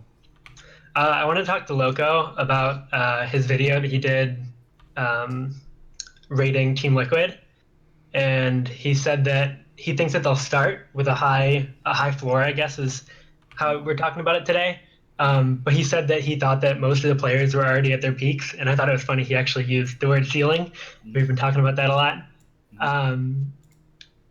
But he said that he didn't think that they would be able to grow much over the year, or as much as other teams, and that they would kind of fall off. And I was just wondering why he would think that, considering he talked about earlier that most players aren't at their ceilings, and that almost all of them have room to grow. Yeah, that does course. sound like So- ceilings, Loco. All right, so TL as a team, right? How good they are at the start will be very will not be. It's not going to be exactly the same, but it'll be very close to how good they will be at the end of the year. I think they're going to have a lot of their teamwork things down. I think they're going to have a lot of their shot calling things down. I think they're going to have a lot of their fundamentals, the basics, and a lot of what you need to improve on as a team already at a really good spot. So they're going to be a team that's going to start good and end good. So for a team like TSM, they have Mitty and Song working and Bjerg working together, who are very used to having a very big say on the team. I'd imagine Mitty had huge say on G2, and Song had huge say on Immortals, and Bjergsen had huge say on TSM. They're gonna need time figuring all that stuff out. They're gonna need time growing up Mike Young and how he's gonna fit into it. They're gonna need time letting Bjergsen not be the shot caller anymore and let Mitty be the shot caller. They're gonna have a lot of problems and growing pains at the start that they're going to need to figure out, and it's going to take time for them to ramp up. So that's what I mean.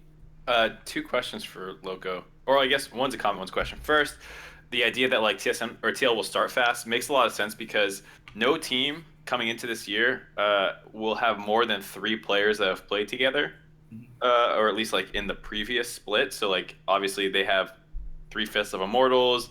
Clutch Gaming has 3/5 of Envy. But like for Immortals and TL, the reason that's important is because like it was like a lot of their playmakers in early game and people like that they are keeping versus like Envy has to play, or Clutch Gaming now will have to play with new solo laners completely, and that's a little more sketch, I think, potentially. So I kind of agree with that point.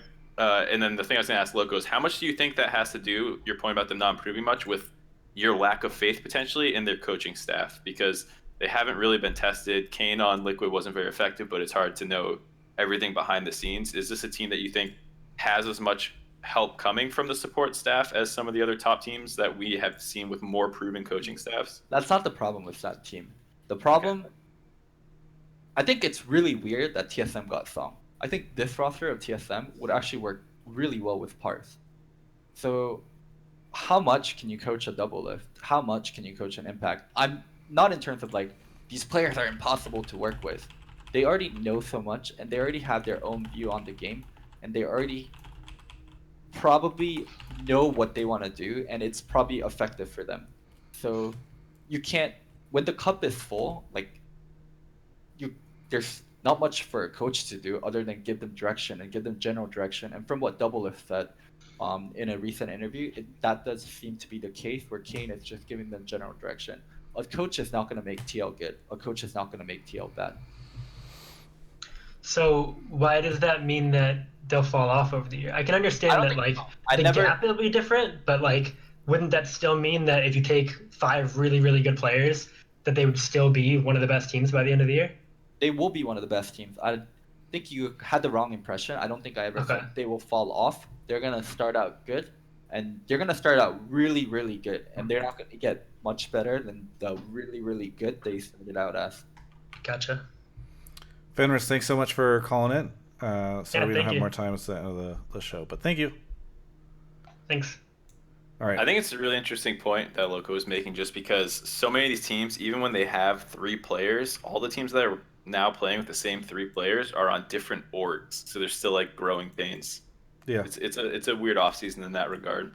I don't know. It just sounds to me like Loco's saying Team Liquid has a low cap, low ceiling. I don't know if it's low ceiling so much. It's just like they don't have as far to go. They have a very high floor. Okay. Okay. Okay. I'm just gonna drag him in. Yeah. Dr. Lemon. You're live. Dr. Lemon Lime. Where are you calling from? I am calling from Valparaiso, Indiana. Indiana. Chicagoland. Nice. Oh, yeah. Nice to hear.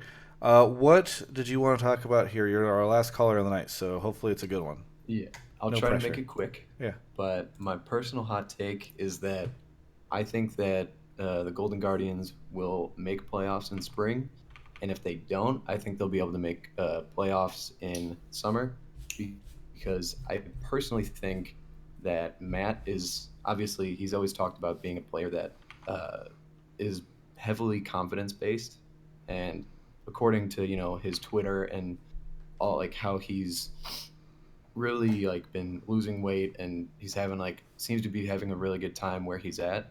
I think that his confidence is at a high level, and I think that if Definitely can perform pretty well, I think they'll be able to actually perform as a really good team. Okay. I don't want to call you out, Dr. Lemon Lime. I think it's a reasonable thing to bring up, but I will say it's funny, the two people that called in to talk about Golden Guardians. There's all these people on Reddit and Twitch that want to flame Golden Guardians. Then none of these people show up for the show to shit talk Loco to his face.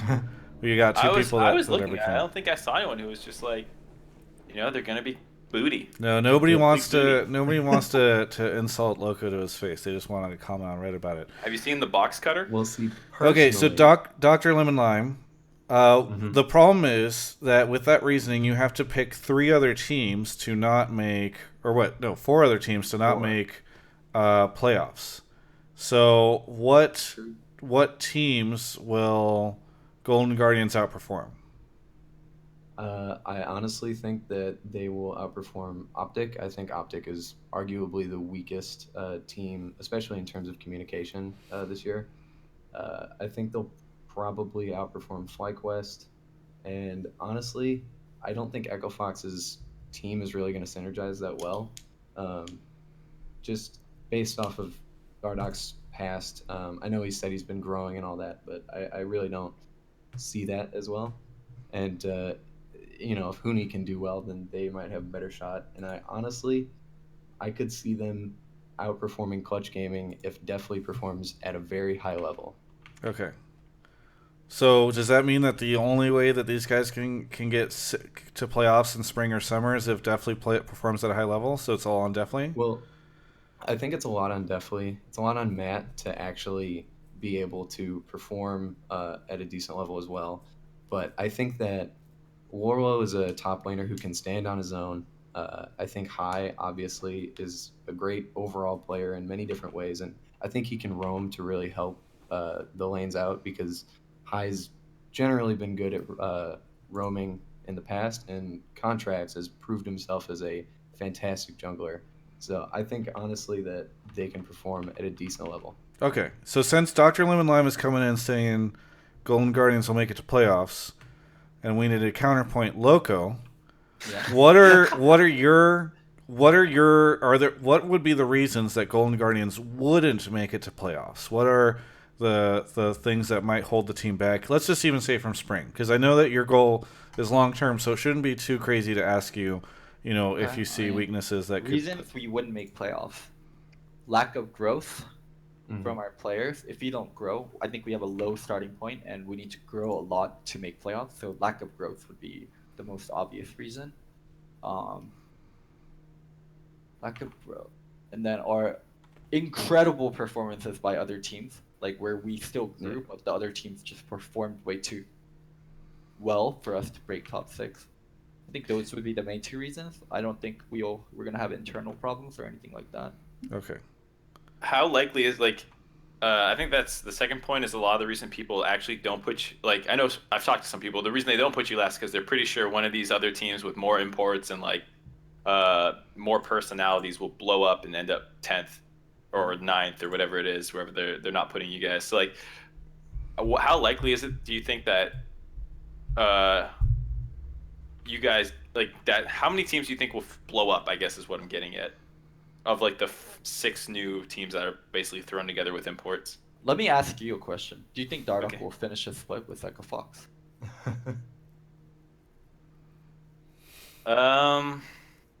Yes. Yeah? You're betting against the odds there, Mark. Maybe. I think he'll be hard to move, if that's...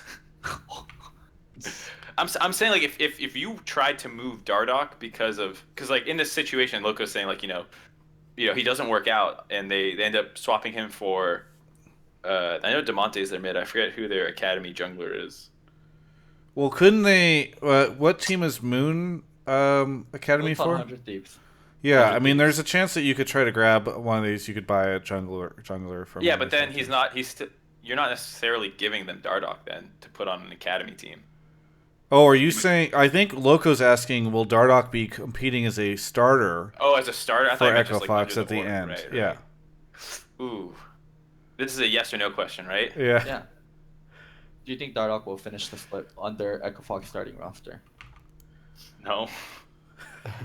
Okay, then that's the likely team that would blow up, and then Optic would be the other likely team, and then like maybe FlyQuest. I don't Dude, think FlyQuest will blow Loco up. was so smart right now because he knows that if he says no, Dardoch won't finish as a starting jungler on Echo Fox, people are like, "Oh shit, Loco talking shit."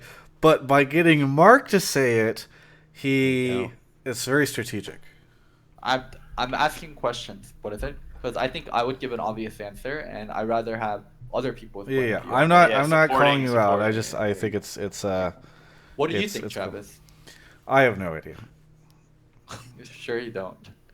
I'm sure you watch League. You have opinions. I do have opinions. My opinions are usually based off of Shake Shack experiences, and I haven't been to Shake Shack with Dardoch recently. No, I mean I'll put it this way. I hope he does because Dardoch seems like great talent that just needs to figure out his shit. Odds would tell you that that's not going to be the case. So if I was betting, I would probably go with the odds and say he's not going to. I certainly hope. I actually think Josh is really good, and I actually think one day Josh will be a star player in the league. And I think for Josh to do that, he really has to appreciate the position and like how great it is to play League on a professional level. I think if Josh didn't get a chance to play professional League of Legends for a split, he has a much higher chance to reform and look back on like the stuff he could potentially do better and he could potentially change. But when he's consistently given chances by orgs, I think it's really hard for him to improve. I will say. I would just Echo say Fox has a great ceiling. They have a pretty high ceiling. Yeah, Just as a throwback, this time last year, exactly around this time last year, I was sitting down in the Yahoo Esports studio interviewing Noah Winston about the very confident 3-year contract he had just made with Dardoch. Who would have thought that not only would Dardoch not make it to the end of Spring Split, but that Immortals would make it to the start of the next one? Interesting. 2018. Are you pinning that on Dardoch? I didn't understand. No, I'm just saying it's a funny thing. I did this interview. Now it's a 3-year commitment for these two entities. Are you saying Noah Winston is the same as Dardoch? No, I was just saying it's an interesting thing. Locodoco wants to eat Shake Shack, so I have to get rid of you. In and out. In and out. I'm sorry, Dr. Lemon Lime, that I have to boot you. But thank you for the call. I'm good. Yeah. Thank you very much. Yeah. All right, let's do some. I'll hang out on stream for a couple minutes after the show, folks. So please don't leave. The live viewers, Loco, do you have anything that you want to plug? Anything? Where can people follow Golden Guardians? What you got out there for us? I mean, follow us at Golden Guardians on Twitter. Follow my players, watch my content, and you guys necessarily don't have to like us from the start. I don't think we went out and got the 10-star player or 5-star players, and you guys are gonna love us from the start. I think the way we run our org, I think the standard that we hold our staff to, the standard we hold our players to, the kind of results that we'll continuously deliver will make you guys into our fans. Just keep an open eye on us and watch us do well, and maybe you'll like us. I like you guys are so humble. I appreciate the Golden Guardian style. Mark, what do you want to throw out there? Hello, I'm Mark Z. I am an analyst for League of Legends. You can follow my Twitter at @themarkz. It's on screen. It's been on screen for the past 2.5 hours. I'll also, after this, be heading over to play some games with Offline TV and their IRL stream, which I think Pokey's doing. So if you guys want to watch some of that, check that out. And I'm really excited for this year to kick off. I have a lot of content planned, and so I am very excited for the season to start. For me, if you're watching live, go sub to my YouTube channel. It's Travis Gafford. I'm trying to really grow that thing. And if you're watching in the VOD and you've made it all the way to the end of this and you're hearing me say this, and you haven't subbed to the YouTube channel, why the hell not? Because you're clearly willing to watch a 2-hour-long video here. March and link in bio. Yes. Yeah, and exactly. And turn off ad block like one sock, the hero. You don't Yeah. need to turn off the whole thing. All right, you can disable on specific pages and stuff. So disable on YouTube, disable on Travis's Twitch. Help him out. I have a Patreon. I have a support page. I don't have a sponsor yet. So if anybody wants to help me out with any of that, you can do so, because things are going to get expensive this year. Already upgraded some gear. So thanks so much. Signed prints of you in underwear if I. Yes, at the $40 tier, just for you, Loco, you get the prints of me in underwear. Actually, Monty already asked for that too. Monty is a Patreon supporter. He's one of the highest paying supporters. So, wow, he's just thirsty. Yeah, exactly. He's looking for those Polaroids. If you should have a tier where if you sub to your Patreon and you pay enough, you take photos of the Patreon in underwear at Travis. Oh yes, yes, that's a good point. You dress Monty up. Yeah, that's a good one. And they're like, "Wait, I don't want this. Too bad. You paid for the." Can you change someone's tier on Patreon? Like, can you change the tier that he's subscribed to No, to make it that? Sadly not. Either way, thanks everyone for watching. This is the show, and now it's over.